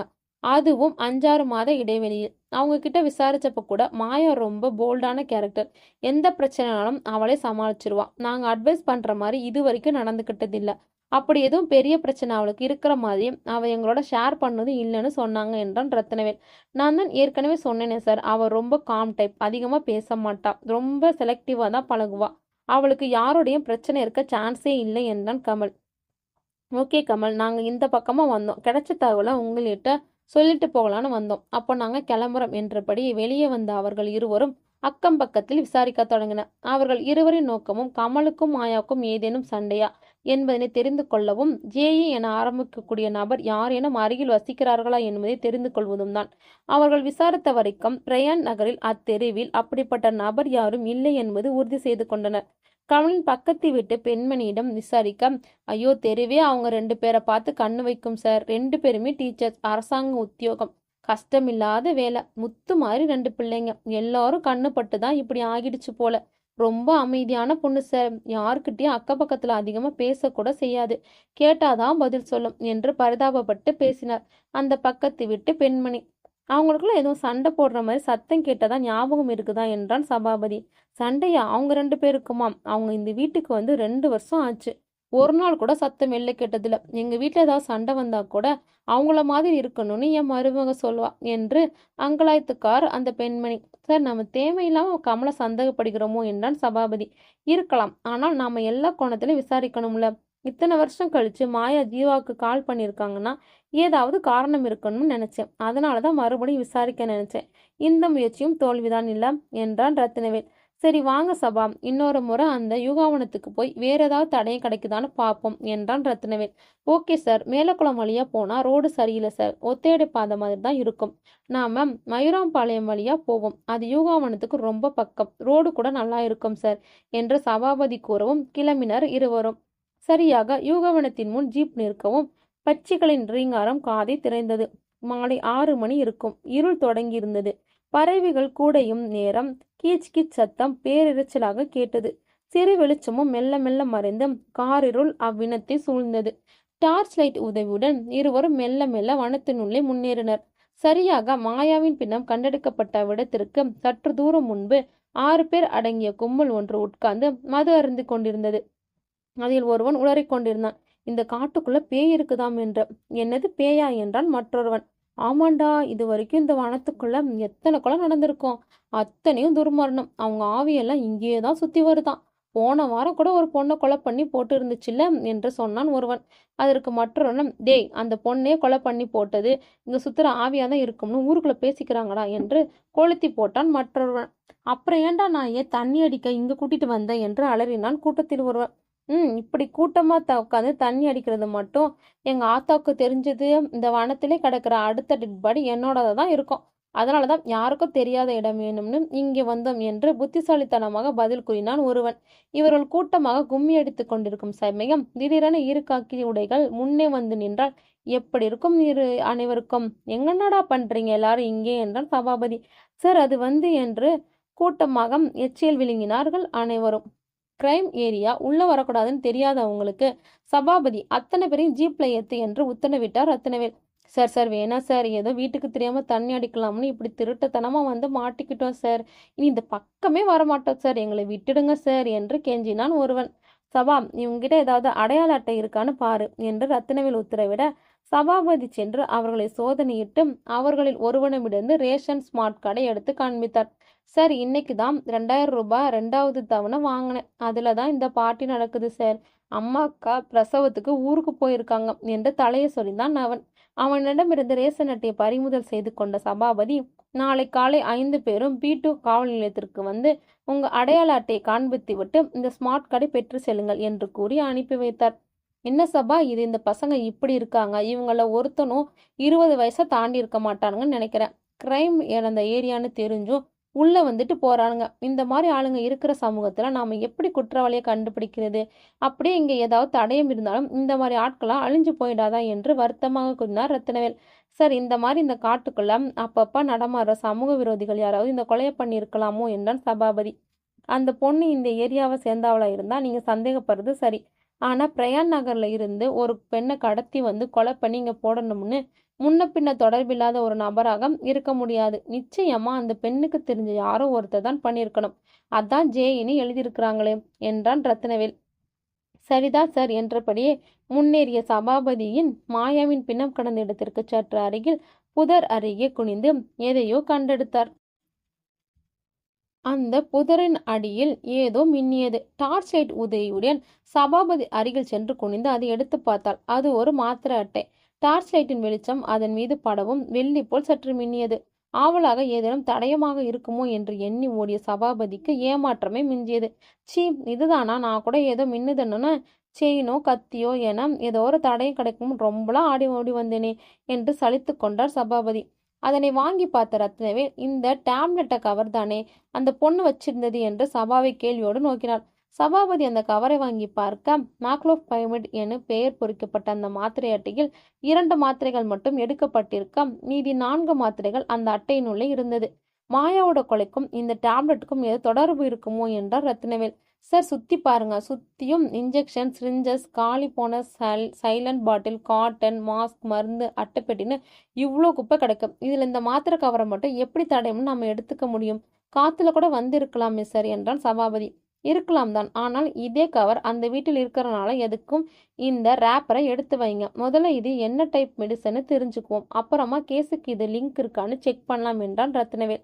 சார், முதல்ல கூகுளில் அடித்து பார்த்தாலே இது என்ன டைப் மெடிசன்னு தெரிஞ்சிடும். இன்னும் டீட்டெயில்ஸ் இன்ஃபர்மேஷன் வேணும்னா ஏதாவது டாக்டரை கன்சல்ட் பண்ணலாம். 1 மினிட் சார், இருங்க, நான் இப்போவே அடித்து பார்த்துறேன் என்றபடியே சபாபதி கூகுளில் அந்த எண்ணை டைப் செய்து தேடத் தொடங்கியதும் மனநல மருத்துவதற்கான மருந்து என விடை வந்தது. சார் அது மென்டல் டிப்ரெஷனுக்கு எடுத்துக்கிற மெடிசன்னு வருது என்றான் சபாபதி. ஓகே, அந்த ரேப்பரை பத்திரமா இருக்கட்டும். கேஸுக்கு தேவைப்பட்டால் டீட்டெயில்ஸை இன்வெஸ்டிகேட் பண்ணுவோம் என்று ரத்னவேல் கூறிவிட பத்திரமாக அதை எடுத்து வைத்துவிட்டு அவ்விடம் விட்டு கிளம்பினார்கள். என்ன சார் யோசிக்கிறீங்க என்றார் சபாபதி. மாயாவுக்கோ இல்ல கமலுக்கோ டிப்ரெஷன் இருந்து அதனால இந்த கொலை நடந்திருக்கலாமோ அப்படின்னு யோசிக்கிறேன் என்றான் ரத்னவேல். ஒருவேளை இந்த மாத்திரையும் இந்த கொலைக்கு சம்பந்தமே இல்லாத வெறும் மருத்துவ குப்பையா மட்டும் இருந்தா என்ன பண்றது சார் என்றான் சபாபதி. அதுதான் எனக்கும் புரியல. இந்த மாத்திரைக்கு மட்டும் இந்த கொலையில் சம்பந்தம் இல்லைன்னா மறுபடியும் எங்கிருந்து ஆரம்பிக்கிறதுனே தெரியல என்றான் ரத்னவேல். இவர்கள் இவ்வாறு பேசிக்கொண்டே கொண்டிருக்கும் போது ஜீவாவிடமிருந்து ரத்னவேல் மொபைலுக்கு அழைப்பு வந்தது. என்ன ஜீவா, இந்த நேரத்துல ஏதாவது முக்கியமான விஷயமா என்றான் ரத்னவேல். முக்கியமான விஷயமான தெரியல, ஆனா ஒருவேளை மாயா கேஸ்க்கு உதவியா இருக்குமோன்னு ஒரு டவுட், அதனாலதான் கால் பண்ணேன் என்றான் ஜீவா. அப்படி என்ன தகவல் ஜீவா என கேட்க, இன்னைக்கு என்னோட பழைய கொலிக் ஒருத்தவங்களை மீட் பண்ணேன். மாயா கொலை பத்தி பேப்பர்ல படிச்சிருப்பாங்க போல. ரொம்ப வருத்தமா விசாரிச்சாங்க. அப்போதான் சொன்னாங்க, நீ இவ்வளவு தூரம் அவளை அவாய்ட் பண்ணியிருக்க வேண்டாம். அட்லீஸ்ட் உங்க அப்பா பாட்டிக்கு மட்டுமாவது அவளை இன்வைட் பண்ணியிருக்கலாம். என்னத்தை கொண்டு போக போறோம், இப்படி வைராக்கியமா இருந்துன்னு கேட்டாங்க என்றான் ஜீவா. இதுல என்ன தகவல் இருக்கு ஜீவா என்றான் ரத்னவேல். சார், உங்களுக்கு புரியலையா? அந்த டீச்சர் நான் தான் மாயாவை இன்வைட் பண்ணலாம் அப்படின்னு சொல்றாங்க. ஏன்னா மாயா அவங்க கிட்ட அப்படிதான் சொல்லியிருக்கா என்றான் ஜீவா. நீங்க இன்வைட் பண்ணாதானே என்கிட்ட சொன்னீங்க. ஆமா சார், நான் அவளை இன்வைட் பண்ணேன் தான். ஆனா போனை அவ அட்டன் பண்ணல. அவங்க ஹஸ்பண்ட் தான் அட்டன் பண்ணாங்க. நான் தகவல் மட்டும் சொல்லிட்டு கண்டிப்பா குடும்பத்தோட வாங்கன்னு சொல்லிட்டு வச்சுட்டேன். மாயா என் மேல கோபத்துல தான் வரலன்னு நானே நினைச்சுக்கிட்டேன். ஆனா இப்போதான் இவங்க சொல்றத வச்சு யோசிச்சு பார்த்தா நான் இன்வைட் பண்ணதையும் அவங்க ஹஸ்பண்ட் அவங்க கிட்ட சொல்லல போல என்றான் ஜீவா. சோ இப்ப நீங்க என்ன சொல்ல வரீங்க என ஜீவா கேட்க, உண்மை என்னன்னு எனக்கு தெரியாது சார். ஜஸ்ட் ஒரு கெஸ் தான். ஒருவேளை கமல் சாருக்கும் என்னை பத்தி தெரிஞ்சுதான் எங்க வீட்டுக்கு அனுப்ப இஷ்டம் இல்லாம மாயாவுக்கு நான் இன்வைட் பண்ணேன்னு சொல்லலையோ என்னவோ. அதுவும் இல்லாம மாயா இங்க ஒர்க் பண்ண ஒரு வருஷமும் யாரோடையும் பேசல. ரொம்ப அமைதியா தான் இருப்பா. இப்ப யோசிச்சு பார்த்தா கஷ்டமா இருக்கு சார். ஒருவேளை ரொம்ப கஷ்டப்பட்டாலும் என்னவோ, எல்லாத்தையும் மனசுல வச்சுக்கிட்டு என்றான் ஜீவா. இப்ப என்ன சொல்ல வரீங்க? கமல் தான் கல்பிரிட்னு நினைக்கிறீங்களா என்றான் Rathnavel. I am not sure sir, but இப்படியும் இருக்கலாமோ அப்படின்னு எனக்கு ஒரு சந்தேகம் வந்துச்சு. அதனாலதான் உங்களுக்கு கால் பண்ணேன் என்றான் ஜீவா. ஓகே ஜீவா, நாங்க எல்லா கோணத்திலையும் விசாரிச்சுட்டு தான் இருக்கோம். நீங்க சொல்றதையும் மனசுல வச்சுட்டு அந்த கமலை கொஞ்சம் டீப்பா ஃபாலோ பண்றோம். வேற ஏதாவது தகவல் தேவைன்னா கூப்பிடுறோம் என்றான் ரத்னவேல். சபா, எங்க சுத்தினாலும் சுத்தி சுத்தி நம்ம என்கொயரி கமல் கிட்டே தான் வந்து நிக்குது. நீங்க ஒண்ணு பண்ணுங்க, கமல் வீட்டுல இல்லாம வெளியில எங்கேயாவது அந்த செல்வி அம்மாவை மீட் பண்ண முடியுமான்னு பாருங்களேன். அப்புறம் நம்ம கார்த்திக் டாக்டரை மீட் பண்ணி அந்த மாக்ளோஃபைமிட் டேப்லெட்டை பத்தியும் டீட்டெயில்ஸை கேட்டு வைங்க என்றான் ரத்னவேல். அடுத்த நாள், hello doctor, I am Sabapathi, SA, B2 police station. நேற்று ஸ்டேஷன்ல இருந்து கால் பண்ணி ஒரு மெடிசன் பத்தி உங்ககிட்ட பேச வரதா சொல்லியிருந்தேனே என்றான் சபாபதி. எஸ், ஞாபகம் இருக்கும். மாக்ளோஃபைமிட் பத்தி தானே? அது மனநல மருந்து. சிவியர் டிப்ரெஷன் இருக்கிறவங்களுக்கு நாங்க சஜஸ்ட் பண்றது. பொதுவா லாங் டேர்ம் ட்ரீட்மெண்ட்க்கு வர்றவங்களுக்கு 300 to 600 mg மாத்திரைகளை பரிந்துரைப்போம். செரோடோபின் உற்பத்தியை அதிகரிக்க செய்து அவங்கள சாந்தப்படுத்தக்கூடிய மாத்திரை இது. இன்னும் எஃபெக்டிவா வேணும்னா 600 to 900 mg மாத்திரைகளை கொடுப்போம். டிஸ்மீதிமியா, அஜிடேஷன், மனநல சிதைவு போன்ற மனநலம் சம்பந்தப்பட்ட நோய்களுக்கு இந்த மாத்திரைகளை டாக்டர்ஸ் பரிந்துரைப்பாங்க என்றார் doctor Karthik. Okay, thank you doctor. இப்போ நம்ம சிட்டியில் உங்கள் நர்சிங் ஹோமை தவிர வேற ஏதாவது சைக்காட்டிக் நர்சிங் ஹோம் இருக்கா என்றான் சபாபதி. பொதுவாக சிட்டியில் பீடியாடிக் ஹாஸ்பிட்டலில் ஆர்த்தோ ஹாஸ்பிட்டல்ஸ், மெட்டர்னிட்டி ஹாஸ்பிட்டல் நிறைய இருக்கும். பட் இந்த மாதிரி ENT hospital, psychiatric hospital, neuro ஹாஸ்பிட்டல்லாம் ரேராக 1-2 தான் இருக்கும். அதே மாதிரி தான் நம்ம சிட்டியில் எங்கள் நர்சிங் ஹோமில் மட்டும்தான் மென்டல் ஹெல்த் ட்ரீட்மெண்ட் இருக்கு. இதை விட்டால் நாகர்கோவில், சென்னை, மதுரைன்னு வேற சிட்டிக்கு தான் போகணும் என்றார் டாக்டர் கார்த்திக். ஓகே டாக்டர், அப்போ உங்கள் ஹாஸ்பிட்டலில் இந்த டேப்லெட் நீங்கள் யாருக்கெல்லாம் சஜஸ்ட் பண்ணியிருக்கீங்கன்னு லிஸ்ட்டு தர முடியுமா என்றார் சபாபதி. ஓகே, நான் ஆஃபீஸ்க்கு இன்ஃபார்ம் பண்ணிடுறேன். நீங்கள் ரிசப்ஷனில் கேட்டு வாங்கிக்கோங்க என டாக்டர் கூறவும் அவருக்கு நன்றி சொல்லிவிட்டு வெளியே வந்தார் சபாபதி. அவர் வெளியே வரவும் சரியாக அவரது மொபைல் சினுங்கவும் சரியாக இருந்தது. சபாபதி அழைப்பை ஏற்று காதில் பொருத்த மறுமுனையில் ரத்னவேலின் குரல் ஒலித்தது. ஹலோ சபா, எங்கே இருக்கீங்க என்றான் ரத்னவேல். கார்த்திக் நர்சிங் ஹோம்ல சார். அந்த டேப்லெட் பற்றி இன்ஃபர்மேஷன் கலெக்ட் பண்ணிட்டு எந்த பேஷண்ட்ஸ்க்கெல்லாம் அந்த டேப்லெட்டை சஜஸ்ட் பண்ணியிருக்காங்களோ அவங்க அட்ரஸ் கேட்டு இருக்கேன். அந்த லிஸ்ட் வாங்கிட்டு வந்துடுறேன் சார் என்றான் சபாபதி. ஓகே சபா, நீங்க அந்த லிஸ்ட்டை வாங்கிட்டு பிரயன் நகர்ல இருக்கிற சிவன் கோயிலுக்கு வந்துடுங்க. நான் அங்கதான் அந்த செல்வி அம்மா கூட பேசிட்டு இருக்கேன். இங்க வச்சே நம்ம கேட்க வேண்டிய கேள்விகள் எல்லாம் கேட்டுடலாம் என்று கூறிவிட்டு இணைப்பை துண்டித்தார் ரத்னவேல். இங்கோ லிஸ்டை பெற்றதும் சபாபதியின் கண்கள் முதலில் தேடியது பிரையன் நகரில் ஏதேனும் மனநல நோயாளிகள் இருக்கின்றனங்களா என்றே. இம்முறையும் அவருக்கு ஏமாற்றமே. அப்படி எந்த பயனாளியும் அதில் இல்லை. இங்கோ கோவிலில் ரத்னவேல் செல்வி அம்மாவை யதார்த்தமாக சந்திப்பது போல் காட்டிக்கொண்டு அவரிடம் கேள்விகளை கேட்க ஆரம்பித்தார். நீங்க தானே செல்வி அம்மா தானே? அந்த மாயா டீச்சர் அம்மா என்ன இந்த பக்கம்? குழந்தைகளை வேற விட்டுட்டு வந்திருக்கீங்க என ரத்தினவேல் கேட்டார். சும்மாதான் சார், மனசு சரியில்லை. கோயிலுக்கு வந்துட்டு போனா கொஞ்சம் நிம்மதியா இருக்கும்னு தோணுச்சு. எனக்கு என் பொண்ணு தான் சார் எல்லாமே. அவ போனது இந்த 2 பிள்ளைங்கள பார்க்கும் போதெல்லாம் எப்படி அதுங்கள வளர்க்க போறேன்னு நினைக்கும் போதே கஷ்டமா இருக்கு என்றார் செல்வி. என்ன பண்றதுமா, எல்லாத்தையும் தாண்டி வந்துதானே ஆகணும். கேக்குறேன்னு தப்பா எடுத்துக்காதீங்க. கமலுக்கும் மாயாவுக்கும் அடிக்கடி சண்டை வருமா? இல்ல இப்ப ரீசெண்டா ஏதாவது பெரிய சண்டை வந்துச்சா என்றான் ரத்தினவேல். சண்டை இல்லாம எந்த புருஷன் பொண்டாட்டி சார் இருக்காங்க? மாயாவுக்கும் கமலுக்கும் அடிக்கடி சண்டை வரும். ஆனா அவங்களே பேசி தீர்த்துக்குவாங்க. மாயா கல்யாணமாகி 5 வருஷமா எங்க வீட்லயே தான் இருந்தா.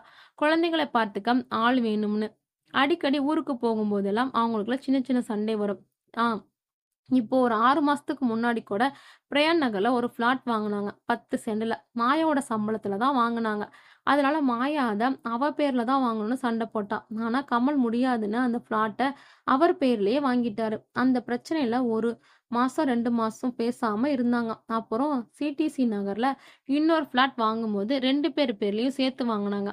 என் பையன் தான் போய் சத்தம் போட்டு மாயா பேர்லயும் சேர்த்து தான் வாங்கணும்னு சண்டை போட்டான். அந்த ஃப்ளாட் வாங்குன பிறகு 2 பேரும் சமாதானம் ஆயிட்டாங்க என செல்வி சொன்னா.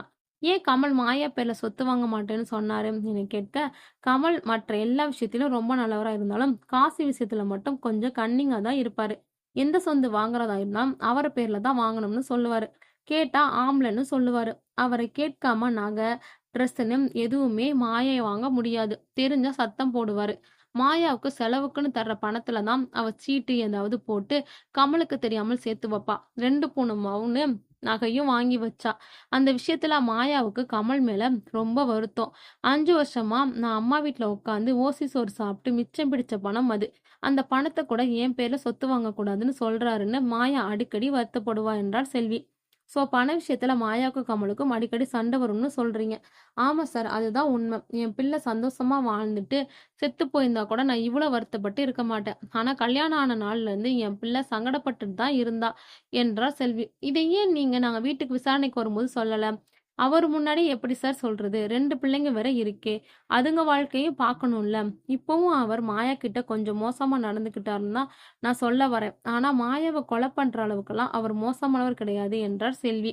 சரி, மாயாவுக்கோ இல்ல கமலுக்கோ மெண்டல் டிப்ரஷன் ஏதாவது இருந்து அதுக்காக ட்ரீட்மெண்ட் போனாங்களா என்றான் ரத்தினவேல்.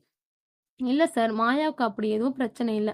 எவ்ளோ டிப்ரஷன் இருந்தாலும் அவளே முயற்சி செஞ்சு அதிலிருந்து வெளியே வந்துருவா. பெயிண்டிங் பண்ணுவா, கோலம் போடுவா, கவிதை எழுதுவா, கார்டனிங் டைம் ஸ்பெண்ட் பண்ணுவா. இப்படி அவளே ஏதாவது செஞ்சு தன்னோட மனநிலைய மாத்திக்குவா. சின்ன வயசுல இருந்தே அவ அப்படித்தான். ஆசைப்பட்டு எதையும் கேட்க மாட்டா. அவளோட எந்த பிரச்சனையா இருந்தாலும் அவளே சரி பண்ணிடுவா. அடுத்தவங்களுக்கு தொந்தரவு கொடுக்க மாட்டா என்றார் செல்வி. சரி, அக்கம் பக்கத்துல யாரும் கமலை பத்தி தப்பா சொல்லலையே. ரொம்ப நல்ல டைப்னு தானே சொன்னாங்க. அதுதான் சார் மாயா. என்ன சண்டை நடந்தாலும் வெளியே காட்டிக்க மாட்டா. அக்கம் பக்கத்துல எதுவும் சொல்லவும் மாட்டா என்றார் செல்வி. ஓகேம்மா, நீங்க கவலைப்படாம போங்க. எப்படியும் இன்னும் 2 நாளுக்குள்ள குற்றவாளியை கண்டுபிடிச்சிருவோம். நாங்க வீட்ல வந்து உங்களை பார்க்குறோம் என்றபடி செல்வியை வழி அனுப்பி வைத்தார் ரத்தினவேல். அதற்குள் சபா கோயிலுக்கு வந்து சேரவும் மாயாவுக்கும் கமலுக்கும் சண்டை இருந்ததுன்னு ஸ்ட்ராங் எவிடன்ஸ் இருக்கு. அந்த கமலை முறைப்படி விசாரிச்சா கண்டிப்பா உண்மையை சொல்லிடுவான் என்றான் ரத்தினவேல். சார், அப்போ கமல் தான் மாயாவை கொலை செஞ்ச குற்றவாளியா என்றான் சபாபதி. என்னோட உள்ளுணர்வு எந்த கேஸையும் பொய்யானதே இல்ல. நிச்சயமா கமல் தான் குற்றவாளின்னு என் மனசு சொல்லுது. நாம செய்ய வேண்டியது எவிடன்ஸ் கண்டுபிடிக்கிறது மட்டும்தான். நாளைக்கு காலையில கமல் வீட்டுக்கு போறோம். என்கொயரை கொஞ்சம் ஸ்ட்ராங்கா ஆரம்பிக்கிறோம் என்று சற்று உறுதியாக கண்டிப்பாக கூறிவிட்டு கிளம்பினார் ரத்தினவேல். ஐயையோ, நம்ம கஷ்டப்பட்டு கண்டுபிடித்து விசாரிச்சுட்டு கொண்டு வந்த தகவல் எல்லாம் வீணா போச்சே என்று எண்ணியவாறே தன் கையில் இருந்த கார்த்திக் நர்சிங் ஹோமில் இருந்து கிடைத்த மனநல நோயாளிகள் லிஸ்டை பார்த்தார் சபாபதி. அடுத்த நாள் காலை 10 மணி. கமலின் வீட்டின் முன்பு வந்து இறங்கினார் ரத்னவேலும் சபாபதியும். வாங்க அங்கிள், குட் மார்னிங். என்ன காலையிலே வந்திருக்கீங்க என குழந்தை ரஞ்சனா கேட்கவும், அப்பா இல்லையாமா வீட்ல என்று கேட்டார் சபாபதி. இன்னைக்கு அப்பா ஸ்கூலுக்கு போகல, உள்ளதான் இருக்காங்க அங்கிள் என்றபடி உள்ளறைக்கு சென்று கமலை அழைத்தது அக்குழந்தை. குழந்தை அழைத்ததும் முன்னறைக்கு எழுந்து வந்த கமல் அவர்கள் இருவரையும் பார்த்துவிட்டு, வாங்க சார், என்ன விஷயம் என்றபடியே அவர்கள் இருவரையும் கேள்வியாக பார்த்தான். உங்க மனைவி மாயா கொலை சம்பந்தமா உங்களை கொஞ்சம் விசாரிக்கணும். ஸ்டேஷனுக்கு வரீங்களா என்றார் ரத்னவேல். நான் தான் எனக்கு தெரிஞ்ச தகவல் எல்லாத்தையும் சொல்லிட்டேனே சார். இன்னும் என்ன விசாரிக்கணும் என்றான் கமல். சும்மா ஃபார்மல் விசாரணை தான் என்றான் சபாபதி. என்ன சார் என்ன சந்தேகப்படுகிறீங்களா என்றான் கமல். அப்படியெல்லாம் எதுவும் இல்ல சார். நியாயமா உங்க ஸ்டேஷன்ல வச்சு தான் விசாரிச்சிருக்கணும். உங்க ஜாபுக்கு ரெஸ்பெக்ட் கொடுத்து தான் வீட்ல வச்சு விசாரிச்சோம். இப்ப நீங்க விசாரணைக்கு கோஆப்ரேட் பண்ணி தான் ஆகணும். வேற வழி இல்லை என்றார் சபாபதி. என்ன சபா இவன்கிட்ட போய் எக்ஸ்பிளைன் பண்ணிக்கிட்டு இருக்க? மிஸ்டர் கமல், பிரயன் நகர்ல பிளாட் வாங்கினதுல உங்களுக்கும் மாயாவுக்கும் சண்டை வந்திருக்கு. ஜீவா வீட்டுக்கு மாயாவை அனுப்ப இஷ்டம் இல்லாதால அவர் இன்வைட் பண்ணதே உங்க ஒய்ஃப் கிட்ட மறைச்சிருக்கீங்க. அப்படின்னா என்ன அர்த்தம்? நீங்க உங்க ஒய்ஃபை சந்தேகப்பட்டு இருக்கீங்க, அவங்கள கொடுமைப்படுத்தி இருக்கீங்க. ரைட். தென் உங்க தலையில வலது காதுக்கு மேல இருக்கிற காயம் 2 முறை நான் விசாரிக்க வந்த போதும் நீங்க கேப் போட்டு இருந்ததுனால எனக்கு தெரியல. பட் இன்னைக்கு இந்த காயம் தெரியுது. அப்படின்னா உங்களுக்கும் உங்க மனைவிக்கும் சண்டை வந்து இருக்கலாம். அந்த சண்டையில் உங்களுக்கு காயம் பட்டிருக்கலாம். இப்படி நாங்க சந்தேகப்படுறதுக்கு எத்தனையோ விஷயங்கள் உங்ககிட்ட இருக்கு. ஸோ உங்களை நான் முறைப்படி விசாரிச்சு தான் ஆகணும். மரியாதையா நீங்களே வந்துருங்க என்று ரத்னவேலின் சற்று கண்டிப்பான குரலில் கூறவும், சார் சார் நான் எந்த தப்பு பண்ணல சார். என்னை விட்டுடுங்க சார். ஏற்கனவே என் மனைவி இருந்துட்டான். என் குடும்பம் அசிங்கப்பட்டு நிக்குது. இன்னும் என்னையும் அரெஸ்ட் பண்ணி என் குடும்பத்தை மேலும் மேலும் அசிங்கப்படுத்தாதீங்க சார் என்று கெஞ்சினான் கமல். அதற்கு மேலும் ரத்னவேல் பொறுமை நின்று கமலை பிடித்து இழுத்து கொண்டு வெளியே வரவும், ஊ என்ற குளவை சத்தம் போலவும் மூளையிடுவது போலும் ஒரு குரல் கேட்கும் சரியாக இருந்தது. என்ன சார் சத்தம் இது என்று சபாபதி கேட்கவும், அப்பா ஜெமினிக்கு மறுபடியும் பைத்தியம் பிடிச்சிருக்கான்ப்பா. ஓன்னு ஒரே சத்தம். தெருவில் எல்லாரும் கூடி நின்று வேடிக்கை பார்க்கறாங்க. அவங்க வீட்டுக்குள்ள ஒரே சத்தமா கேக்குது என்று குழந்தை சஞ்சனா சொல்லிக்கொண்டே ஓடி வருவோம். திகழ்த்து நின்றனர் சபாபதியும் ரத்னவேலும். ஜெமினியா? அது யாரு என்றான் ரத்னவேல். இங்கதான் அங்கிள் ஒரு 2 வீடு தள்ளி இருக்காங்க. அந்த அங்கிளுக்கு கொஞ்சம் பைத்தியம் என சஞ்சனா சொல்லவும், ஜேஇ என்ற குறிப்பும் மேக்லோபைமிட் என்ற மனநல மருத்துவம் ரத்னவேலி நினைவுகளில் வந்து போனது. சபாவும் அதே நினைவலைகள் தான் திளைத்தவர் ரத்னவேலை கேள்வியாக பார்த்தார். ஏன் சபா அன்னைக்கு இந்த தெருவுல விசாரிச்சப்போ ஜேயின்னு ஆரம்பிக்கிற மாதிரி யாருமே இல்லைன்னு சொன்னாங்க. இன்னைக்கு ஜெமினின்னு ஒருத்தர் 2 வீடு தள்ளி இருக்கிறதா இந்த பொண்ணு சொல்லுதே என்றான் ரத்னவேல். சார் அவன் ஒரிஜினல் பேரு செல்வமணி. நாயாவோட அண்ணன் ஃப்ரெண்டு தான். அவங்க டீம்ல ஒருத்தருக்கு கொஞ்சம் மொட்டை நாக்கு, பேச்சு சரியா வராது. செல்வமணின்னு சொல்ல தெரியாம ஜெமினி ஜெமினின்னு கூப்பிட போக அது ஜெமினி ஆயிட்டு. எங்களுக்கு அவன் பேரு ஜெமினின்னு மட்டும்தான் தெரியும். இந்த தெருவுக்கு வந்த பிறகுதான் அவன் பேரு செல்வமணினே தெரியும்.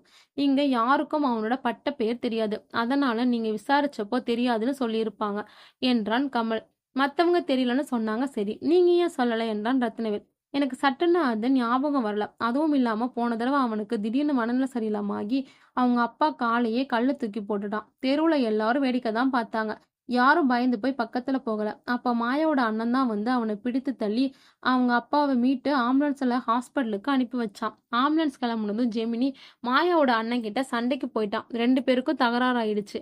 நான் தான் போய் விலக்கி விட்டேன். பைத்தியத்தோட என்ன சண்டைன்னு என்றான் கமல். அதுக்கப்புறம் நீங்க ஜெமினியை பார்க்கவே இல்லையா? இல்ல சார். 1 வாரம் கழிச்சு மாயா அந்த பக்கமா போகும்போது ஜெமினி வந்து சாரி கேட்டிருக்கான். உன் குடும்பத்துக்கு நல்லது செய்ய வந்தா நீ எங்க அண்ணன் மேலேயே கை வைக்கிறியான்னு கேட்டு கோபத்துல எங்க அண்ணன் மேல கை வச்சதுக்கு உன் கையை உடைக்கணும்னு அவனை அடிக்க கை ஓங்கியிருக்கா. அப்போ ஜெமினி அப்பா தடுக்க வந்ததுல மாயா அடிச்ச அடி ஜெமினி அப்பா மேல பட்டுடுச்சுன்னு ரொம்ப வருத்தப்பட்டா என்றான் கமல். மாயா ரொம்ப அமைதின்னு சொன்னீங்க. இப்ப அடிக்க கை ஓங்குனாங்கன்னு சொல்றத பார்த்தா நம்ப முடியலையே என்றான் ரத்னவேல். மாயாவுக்கு அண்ணன்னா உயிர். அவங்களுக்கு ஒண்ணுன்னா மட்டும் யாரையும் சும்மா விட மாட்டான் என்றான் கமல். அப்போ தெருவுல விசாரிச்சப்போ ஏன் யாரும் மாயா ஜெமினி அப்பாவை அடிச்சத சொல்லல? மேபி யாரும் அதை சீரியஸா எடுத்துக்கலையோ என்னவோ. ஜெமினிய தானே கை ஓங்குனா. எதிர்பாராம தானே ஜெமினி அப்பா மேல பட்டுச்சு. அதனால யாரும் தப்பா நினைச்சிருக்க மாட்டாங்க. சோ இதை மறந்திருக்கலாம் என்றான் கமல். ஆமா, உங்க தலையில காயம் எப்படி வந்துச்சு என்றான் ரத்னவேல். டிவி செல்ஃப்ல கவனிக்காம இடிச்சுக்கிட்டேன் சார் என்றான் கமல். பார்த்தா அப்படி தெரியலையே. ரொம்ப ஆழமான காயம் மாதிரில தெரியுது. ஏதோ குத்துன மாதிரி இல்ல இருக்கு என்றான் ரத்னவேல். இல்ல சார், இதோ இந்த கடப்பாக்கல் முனைதான் இடிச்சிருச்சு என்று தனது வீட்டு டிவி செல்ஃபை காண்பித்தான் கமல். ஓகே, அந்த ஜெமினி வீட்டை காட்டுறீங்களா? விசாரிக்கணும் என்றான் ரத்னவேல். வாங்க சார் என்றபடியே கமல் முன்னே செல்லவும் ரத்னவேலும் சபாபதியும் அவனை பின்தொடர்ந்து ஜெமினியின் வீட்டு கதவை தட்டினர். உள்ளே ஒரே கூச்சலும் சண்டமும் சத்தம் கேட்டுக்கொண்டிருக்க தொடர்ந்து கதவை கட்டினர். இறுதியில் ஜெமினியின் அப்பா வந்து கதவை திறக்க 2 காவலர்கள் சீருடையில் இருப்பதை கண்டதும் சற்று அதிர்ச்சி அடைந்தார். என்ன சார் வேணும் என்று கேட்டார் ஜெமினியின் அப்பா ருத்ரன். ஜெமினி இருக்காரா வீட்ல என்றான் சபாபதி. இருக்கா சார். அவனை எதுக்கு கேட்டுறீங்க என்றார் ருத்ரன். மாயா டீச்சர் கொலை விஷயமா உங்க பையனை கொஞ்சம் விசாரிக்கணும், வர சொல்லுங்க என்றான் ரத்னவேல். சார், அவனே உடம்புக்கு முடியாதவன். கொஞ்சம் அப்பப்போ மனநல வேற சரியில்லாம போயிடும். அவனுக்கு என்ன தெரியும்னு அவனை விசாரிக்கணும்னு சொல்றீங்க என்றார் ருத்ரன் சற்று பரிதாபமாக. இறந்து போன மாயா டீச்சர் கையில ஜேஇன்னு எழுதியிருந்தாங்க. அதுவும் இல்லாம அவங்க கொலையில மனநிலை சரியில்லாத ஒருத்தர் தான் குற்றவாளின்னு எங்களுக்கு ஆதாரம் கிடைச்சிருக்கு. அதனால தான் ஜெமினிய விசாரிக்க வந்திருக்கோம். அவன கூப்பிடுங்க என்று ரத்தினவேல் கூறவும், வேறு வழி என்று ருத்ரன் ஜெமினியை அழைத்தார். அவ்வளவு நேரம் கத்தி கூப்பாடு போட்டவன் அப்போதுதான் மாத்திரையத்தின் வீரியத்தால் சற்று இயல்பு நிலைக்கு திரும்பியிருந்தான். திடீரென காவலர்களை கண்டதும் சற்று திகைத்த ஜெமினி அங்கிருந்து ஓட முயற்சித்தான். அதிலேயே அவர்களுக்கு உறுதியாகிவிட்டது, நிச்சயம் இக்கொலையில் அவன் சம்மதப்பட்டிருக்கிறான் என்று. சபாபதி அவனை விரட்டி பிடிக்க ரத்தினவேல் அவனது மருத்துவ கோப்புகளை வாங்கி அதனை படித்து பார்த்தார். அதில் ஜெமினியின் இரத்த வகை பி நெகட்டிவ் என்பதும் அவன் மேக்லோஃபைமேட் மாத்திரை எடுத்துக்கொள்வதும் உறுதியானது. மீதி விசாரணையை ஸ்டேஷன்ல சென்று வைத்துக் கொள்ளலாம் என்று ரத்தினவேல் கூறவும், ஜெமினியை காவல்துறை ஜீப்பில் ஏற்றிக்கொண்டு புறப்பட்டனர் சபாபதியும் ரத்தினவேலும். புறப்படும் சமயம் அவர்கள் திரும்பி பார்க்க கமல் பரிதாபமாகவும் ருத்ரன் எதையோ சாதித்துவிட்ட வெற்றி களிப்பிலும் நிற்பதையும் கண்டவர்களுக்கு மேலும் குழப்பமாகியது. ருத்ரனின் பரிகாச புன்னகை ரத்தினவேலை என்னவோ செய்தது. ஒருவேளை தன்னால் அடக்க முடியாத தன் மகனை, தன் காலை உடைத்த தன் மகனை காவல்துறையாவது அடக்கட்டும் என்று எண்ணினாரோ என்னவோ. யோசித்துக்கொண்டு ஜெமினியை விசாரிக்கால் ஆனார். அவருக்கு தெரியும், ஜெமினியின் மருத்துவ அறிக்கையை சமர்த்திவிட்டு வெகு எளிதாக இந்த வழக்கிலிருந்து வெளியே வந்து விடுவான் என்று. அப்படியே அவனை குற்றவாளி என ஆதாரங்களுடன் நீதிமன்றத்தில் நிறுத்தினாலும் அவனுக்கு மனநல மருத்துவமனையில் சிகிச்சை அளிக்க வேண்டும் என்று தீர்ப்பு இருக்கும். ஏற்கனவே அத்தகைய சிகிச்சையை அவ்வப்போது எடுத்துக்கொண்டிருப்பவனுக்கு இந்த தொடர் சிகிச்சை ஒன்றும் பெரிய தண்டனையாக இருந்துவிட முடியாது என்பது அவருக்கு நன்றாகவே தெரியும். மாயா டீச்சரை எதுக்காக கொலை செஞ்ச என்றார் ரத்தினவேல். இல்ல, நான் எதுவும் பண்ணல, எனக்கு எதுவும் தெரியாது என்றான் ஜெமினி. அப்படியா, அப்புறம் எதுக்காக எங்களை பார்த்தது பயந்து உடனே என்றான் ரத்தினவேல். எனக்கு போலீஸ்காரங்கன்னா கொஞ்சம் பயம். அதுவும் இல்லாம எங்க அப்பா என் மேல கம்ப்ளைண்ட் பண்ணி என்ன பிடிக்கத்தான் வந்திருக்கீங்கன்னு நினைச்சுதான் பயந்து உடனேன் என்றான் ஜெமினி. உங்க அப்பா ஏன் உன் மேல கம்ப்ளைண்ட் பண்ணணும் என்றார் ரத்தினவேல். இல்ல, அப்பப்போ எனக்கு மனநிலை சரியில்லாம போயிடும். அப்போலாம் நான் ஏன் கண்ட்ரோல்லே இருக்க மாட்டேன். நான் என்ன பண்றேன்னு எனக்கே தெரியாது. போன தடவை அப்படிதான், என்ன பண்றேன்னே தெரியாம எங்க அப்பா காலிலேயே கல்லை தூக்கி போட்டுட்டேன். காலில் மேஜர் ஃப்ராக்ஷன் ஆயிடுச்சு.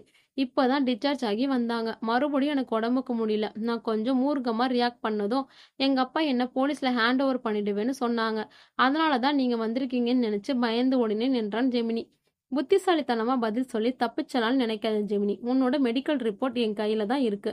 உனக்கு 50% தான் மனசிதைவு இருக்கு. மற்றபடி நீயும் நார்மல் மனிதன் தான்.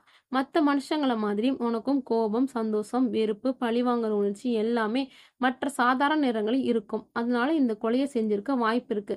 அதுவும் இல்லாம மாயா டீச்சர் டெட் பாடியில உன்னோட ரத்த வகை பி நெகட்டிவ் இருக்குன்னு தடவியல் துறை ரிப்போர்ட் கொடுத்திருக்காங்க. அதுவும் இல்லாம நீ அடிக்கடி எடுத்துக்கிற மாக்லோஃபைமேட் டேப்லெட் கவரும் டீச்சரோட டெட் பாடி கிட்ட இருந்துச்சு.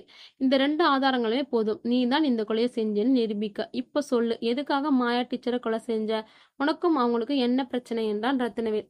இனியும் தான் எப்படியும் போலீஸ் விசாரணையிலிருந்து தப்பிக்க முடியாது என்று எண்ணிய ஜெமினி உண்மையை ஒத்துக்கொண்டான். ஆமா சார், நான் தான் செஞ்சேன் என்றான் செமினி. ஏன் செஞ்ச என்றான் ரத்தினவேல். மாயா டீச்சரை பார்க்கும் போதெல்லாம் பொறாமையா இருக்கும்.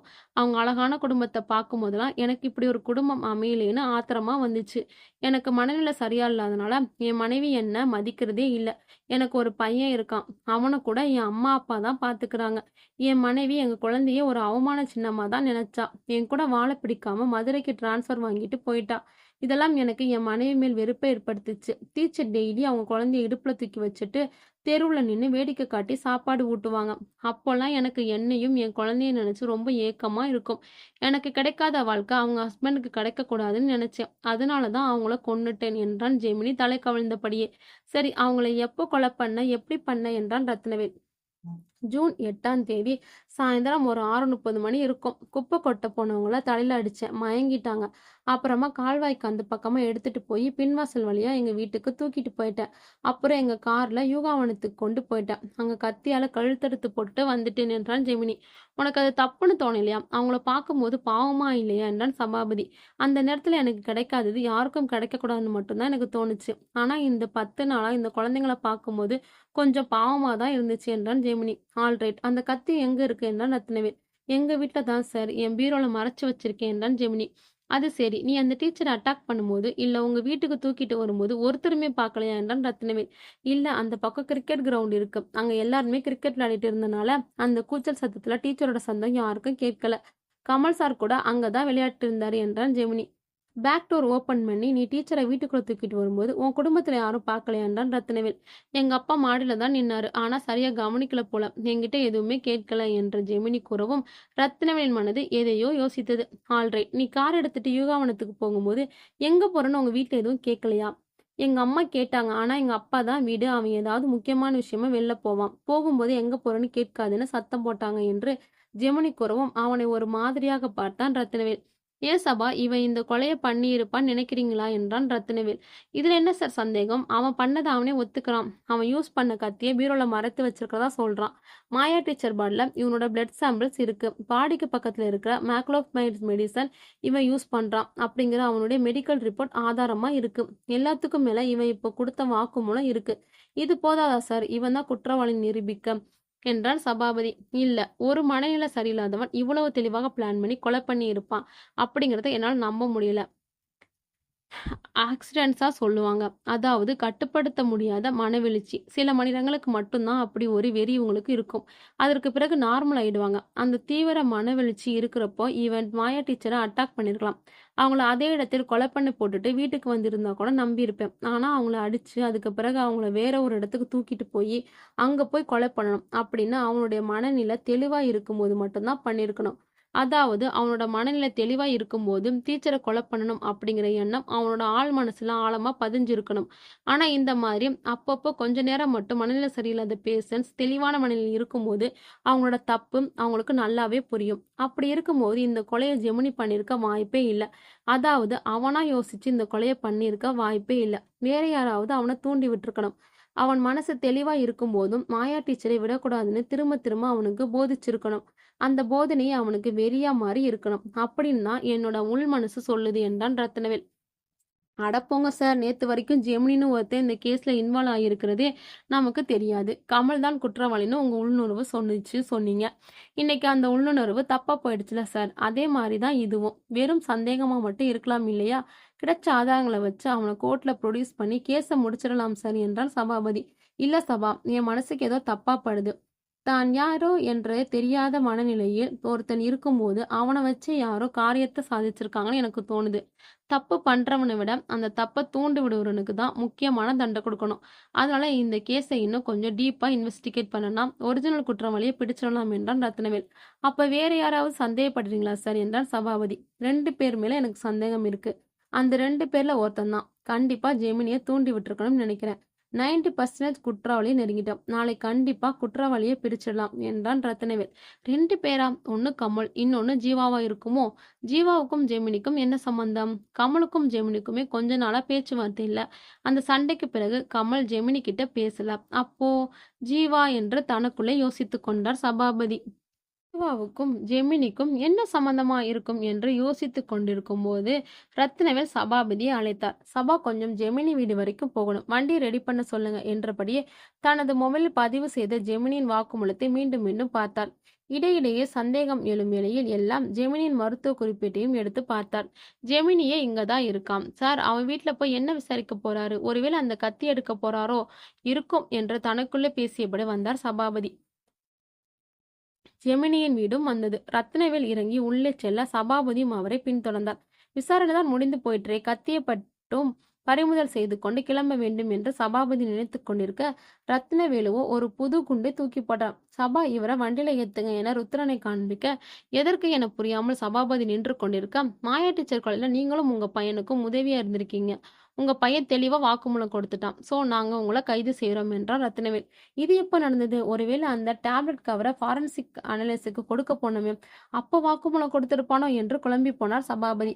ருத்ரன் அப்போதும், என்ன சார் நீங்க மனநிலை சரியில்லாதவன் வாக்குமூலம் கொடுத்தாலும் என்ன கைது பண்ண வந்திருக்கீங்க? இந்த சாட்சி செல்லாதுன்னு உங்களுக்கு தெரியாதா சார் என்றான் சற்று பரிகாசமாக. எக்ஸாக்ட்லி சார், உங்க மகனோட சாட்சியம் செல்லாதுன்னே எனக்கு தெரியும். பட் நீங்க எதிர்பார்க்காத ஒரு ஆதாரம் என்கிட்ட இருக்கு என்று ரத்னவேல் கூறவும் ருத்ரன் திகைத்தார். ருத்ரனை விடவும் அதிகமாக சபாபதி திகைத்தார். அதாவது கமலோட சாட்சியம் மாயா உங்களை அடிச்சத இந்த தெருவே பார்த்திருக்கு. சோ உங்களுக்கு மாயா மேல வெஞ்சன்ஸ் இருந்திருக்கு. அதுவும் இல்லாம ஜெமினி எடுத்துக்கிற மேக்லோஃபைமட் மெடிசன் 6 to 8 மணி நேரங்கள்ல அவனை சாந்தப்படுத்திடும். சோ அவனுக்கு பழி உணர்ச்சி நீண்ட நேரமா இருக்க சான்ஸ் இல்ல. ஸோ நீங்க தான் இந்த கொலைய மோட்டிவா இருந்திருக்கீங்க அப்படிங்கிறத என்னால் நிரூபிக்க முடியும். தேவைப்பட்டா இன்னும் ஆதாரங்களை உருவாக்கவும் முடியும். மரியாதையா உண்மைய ஒத்துக்கோங்க என்று ரத்தினவேல் சற்று மிடுக்காக கூறவும், ருத்ரன் வேறு வழியின்றி உண்மையை ஒத்துக்கொண்டார். எப்படியும் கொலை செய்ய கத்தி தன் வீட்டில் இருக்கிறது. ஜெமினியின் வாக்குமூலமும் இருக்கிறது. அந்த வாக்குமூலம் செல்லாவிடினும் கமலின் சாட்சியத்தை தனக்கு எதிராக வாங்குவது ஒன்றும் அவ்வளவு பெரிய விஷயம் இல்லை என்பது ருத்ரனுக்கு நல்லாவே தெரியும். ஏன் தேவைப்பட்டால் தன் வீட்டில் இருக்கும் கத்தியில் கூட தனது கைரேகையை காவல்துறை நினைத்தால் உருவாக்க முடியும். ரத்தினவேல் நேர்மையான காவல்துறை அதிகாரி. சட்டத்திற்கு உட்பட்டு நீதி கிடைக்கவில்லை ஆயினும் எப்பாடு பட்டாவது தர்மத்திற்கு உட்பட்டாவது அந்த நீதியை வாங்கி தந்தே தீருவார் என்பது இத்தனை நாட்களில் ரத்தினவேலை பற்றி விசாரித்த ருத்ரனுக்கு நன்றாகவே புரிந்தது. கடைசியாக உண்மையை ஒத்துக்கொண்டான். ஆமா சார், நான் தான் செஞ்சேன். ஆனா என் பையனை வச்சே காய் நகர்த்தினேன். நான் ஒரு ரிட்டையர்ட் ஆர்மி மேன். என் மூத்த பையன் 2 மருமகள்னு 3 பேருமே கவர்மெண்ட் ஸ்டாஃப்ஸ். ரொம்ப கௌரவமா கெத்தா வாழ்ந்துட்டு இருங்க. அக்கம் பக்கத்துல என்கிட்ட பேசுறதுக்கே பயப்படுவாங்க. 2 அடி தள்ளி நின்னு மரியாதை தான் பேசுவாங்க. அப்பேற்பட்ட எண்ணம் அந்த மாயா அத்தனை பேர் முன்னாடி தெருவுல வச்சு கன்னத்துல அரைஞ்சிட்டா. எனக்கு பெரிய அவமானமா போச்சு. எப்படியாவது அவளை பழிவாங்கணும்னு நினைச்சேன். அதனால தான் என் பையனை வச்சே திட்டம் போட்டேன். ஜெமினிய பார்க்கும்போதெல்லாம் நீ இப்படி பைத்தியக்காரன் இருக்கிறனால தான் உன் பொண்டாட்டி கூட உன்னை மதிக்க மாட்டேங்கிறா. அந்த மாயா உன்னை கை நீட்டி அடிக்க வந்தா. அவங்க அண்ணனும் உன் சட்டையை பிடிச்சான். இந்த தெருவே பார்த்துச்சு. நம்ம குடும்பமானமே போச்சு. ஆனா அவன் மட்டும் ரொம்ப கௌரவமா தெருவுல சுத்திட்டு இருக்கா. அவ செத்தாதான் நமக்கு நடந்த அவமானம் போகும்னு அவனை பார்க்கும் போதெல்லாம் தூண்டி தூண்டி விட்டேன் என்றான் ருத்ரன். அப்போ உன் பையன் அந்த பொண்ணை கொலை பண்ணதை நீ பார்த்துருக்க. அன்னைக்கு பின்வாசல் வழியா வீட்டுக்கு தூக்கிட்டு வந்தப்போ நீ மாடியில நின்று இருக்க. ஆனா எதுவுமே தெரியாத மாதிரி உன் மகன் கேட்டா காசும் கிட்ட அப்படித்தானே என்று ரத்தினவேல் கேட்கவும், ஆமா பார்த்தேன். அப்போ அவ மயக்கத்துல தான் இருந்தா. அவளுடைய கை காலெல்லாம் அசைவு இருந்துச்சு. முகம் லேசா சுழிச்சா. என் மனைவி பாத்திரக்கூடாதுன்னா அவசர அவசரமா ஜெமினி கார் எடுத்துட்டு போகும்போது அவனை தடுக்க விடாம பண்ணேன் என்று எதையோ சாதித்தது போல் கூறினான். ஓங்கி விழுந்தது ஒரு அறை ருத்ரனின் கன்னத்தில். ரத்தினவேலின் கையால். மனுஷனாயா நீ? உன்னை காப்பாத்த வரப்போய் தானே மாயா அண்ணனுக்கும் உன் மகனுக்கும் கை கலப்பாச்சு. அந்த கோபத்துல தானே அந்த பொண்ணு உன் மகனை அடிக்க கைய ஓங்குனா. தெரியாம எதிர்பாராம தானே உன் மேல கைப்பட்டுச்சு. அதுக்கே வயசுல பெரியவரை கை நீட்டி அடிச்சிட்டோமேன்னு அந்த பொண்ணு அவ்வளவு வருத்தப்பட்டு இருக்கு வீட்டுக்காரர்கிட்ட. இது எதிர்பாராம நடந்த ஒரு விபத்து. இதெல்லாம் ஒரு காரணம் சொல்லி வெஞ்சன்ஸ் எடுத்து அணியாம ஒரு அழகான குடும்பத்தை சிதைச்சிட்டியே. சபாபதி, இந்த ஆளை இழுத்துட்டு போய் ஜீப்ல ஏத்தி ஹேண்ட்கப் மாட்டி வைங்க. இந்த தெருவே பார்க்கணும். எந்த தெருவுல தனக்கு மானம் போச்சுன்னு ஒரு உயிரை எடுத்தானோ அதே தெரு முன்னாடி இவன் அவமானப்பட்டு நிக்கணும் என்று சற்று ரௌத்திரமாகவே கூறினான். ஜெமினியின் அன்னையை அழைத்து அவனது அறையை காட்ட சொல்லி பீரோவில் இருந்த கத்தியை பறிமுதல் செய்து கொண்டு கிளம்பினர். கமலுக்கு தகவல் தெரிவிக்கப்பட்டு போன்லேயே காவல்துறைக்கு நன்றி கூறினான் சற்று விசும்பியபடியும். சபாபதிக்கு தான் ஒரு மாதிரியாக போயிற்று. உப்பு சப்பு இல்லாத ஒரு காரணத்திற்காக அநியாயமாக ஒரு குடும்பத்தையே சிதைத்து விட்டதே, எல்லாம் விதி, என்ன பண்ண முடியும் என்று நொந்து கொண்டார். கொரோனா விடுமுறையால்தான் நீதிமன்றங்களும் செயல்படவில்லை. எனவே முதல் தகவல் அறிக்கையும் தேவையான ஆதாரங்களும் எடுத்துக்கொண்டு நீதிபதியின் வீட்டில் சென்று கைதிகளை ஒப்படைக்க வேண்டும். அங்கு இருந்த சிறைச்சாலைக்கு அவர்கள் அனுப்பி வைக்கப்படுவார்கள். நீதிபதி சதாசிவத்தை நேரில் சந்தித்து விஷயத்தை சொல்லிவிட்டு ஃபார்மாலிட்டிஸ் எல்லாத்தையும் முடித்துவிட்டு மாலை 6 மணிக்கு குற்றவாளிகளை அழைத்து வருவதாக சொல்லி இருவரும் காவல் நிலையம் திரும்பினர். சபாபதி வீட்டிற்கு சென்றுவிட்டு மாலை வருவதாக கூறவும் ரத்னவேல் மட்டும் காவல் நிலையம் புறப்பட்டார். மாலை திரும்பி வந்த சபாபதி கைதிகளை அழைத்து வர லாக்கப் பண்ணி திறக்கவும் அவருக்கு மேலும் ஒரு அதிர்ச்சி காத்திருந்தது. உள்ள ஜெமினி ருத்ரனுடன் கமலும் அடைத்து வைக்கப்பட்டிருந்தார். என்ன சரி, இது கமல் சாரும் உள்ள இருக்காரு என்றான் சபாபதி. என்னது சாரா? இவன் கெட்டுக்க மரியாதை ஒண்ணுதான் கேடு என்று இன்று சட்ட காட்டமே பதில் வந்தது ரத்தினவேலிடமிருந்து. ஏன் சார், இவருக்கு இந்த கொலையில் சம்பந்தம் இருக்கா என்றான் சபாபதி. சம்பந்தம் இருக்கா? மாஸ்டர் பிளானே இவனோட தான் என்றான் ரத்தினவேல். புரியலையே சார் என்றான் சபாபதி. நீங்க போன பிறகு ஃபாரன்சிக் டிபார்ட்மெண்ட் இருந்து போன் வந்தது. கடைசியா நாம கொடுத்த டேப்லெட் கவர்ல ஏதாவது கைரேகை இருக்கான்னு செக் பண்ண சொல்லியிருந்தோம்ல. எதிர்பாராத விதமா அதுல இருந்து ஒரு பிளட் சாம்பிள் நமக்கு கிடைச்சிருக்கு. நீங்க கூட பார்த்திருப்பீங்களே, அந்த கவர் மேல லைட்டா பிளட் இருந்துச்சுல. நான் கூட அது டெட் பாடிக்கு பக்கத்துல இருந்தனால மாயா டீச்சர் பிளட் தான் பட்டிருக்கும்னு நினைச்சேன். ஆனா ரிப்போர்ட்ல அது பி பாசிட்டிவ் ரத்தவங்கன்னு வந்திருக்கு. அங்கதான் எனக்கு டவுட் வந்துச்சு. டீச்சரோட பிளட் ஏபி பாசிட்டிவ், ஜெமினியோட blood B negative. Rudran teacher பக்கத்திலேயே போகல. அப்படியா டீச்சர் செத்துட்டாங்கன்னு கன்ஃபார்ம் பண்ணிக்க போயிருந்தாலும் ருத்ரனோட பிளட் குரூப் ஏபி நெகட்டிவ். ஏற்கனவே நான் கமல் மேலே எனக்கு சந்தேகம் வேற இருந்துச்சு. கமலோட நெத்தியில இருந்த காயம் வேற எனக்கு உருட்டிட்டே இருந்துச்சு. சம்பவம் நடந்த அன்னைக்கு கமல் ஊரை விட்டு எங்கேயும் வெளியே போகல. ஆனா அன்னைக்கு தான் காயம் பட்டதா விசாரணையில் அவரே ஒத்துக்கிட்டாரு. ஸோ ஏதாவது பெரிய காயமா இருந்தா லோக்கல்ல ஏதாவது நர்சிங் ஹோம்ல தான் அவருக்கு சிகிச்சை போயிருக்கும்னு தோணுச்சு. அதான் பிரேயர் நகர்ல ஏதாவது நர்சிங் ஹோம் இருக்கான்னு விசாரிச்சப்போ நலம் கிளினிக்னு ஒன்று இருக்கிறதா சொன்னாங்க. நல்ல வேளை சம்பவம் நடந்து 1 மாசம் ஆகாதனால சிசிடிவி ஃபுட்டேஜ் ஈஸியா கிடைச்சது. அதுல கமல் கிளினிக்கு போனது ரெக்கார்ட் ஆயிருந்தது. அந்த டாக்டர் கிட்ட விசாரிச்சப்போ அவருக்கு கமலை நல்லாவே ஞாபகம் இருந்துச்சு. ஏன்னா மாயா டீச்சரும் சரி கமலும் சரி அவங்க வேலை சம்பந்தமா ஏதாவது மருத்துவ விடுப்பு எடுக்கணும்னா இந்த டாக்டர் கிட்ட தான் போவாங்களாம். அதனால அந்த டாக்டருக்கு கமலை நல்லாவே அடையாளம் தெரியுது. அவர் சொன்ன தகவல் படி கமலுக்கு கடப்ப கல் இடிச்சு காயம் ஏற்பட ஏதோ மரக்கில ஆழமா குத்தி இருக்கு. காயத்துக்கு ட்ரீட்மெண்ட் பண்ண போனப்போ அந்த காயத்துல மர சிலாம்புகள் நிறைய இருந்திருக்கு. அதை டாக்டர் தான் க்ளீன் பண்ணி இருக்காரு.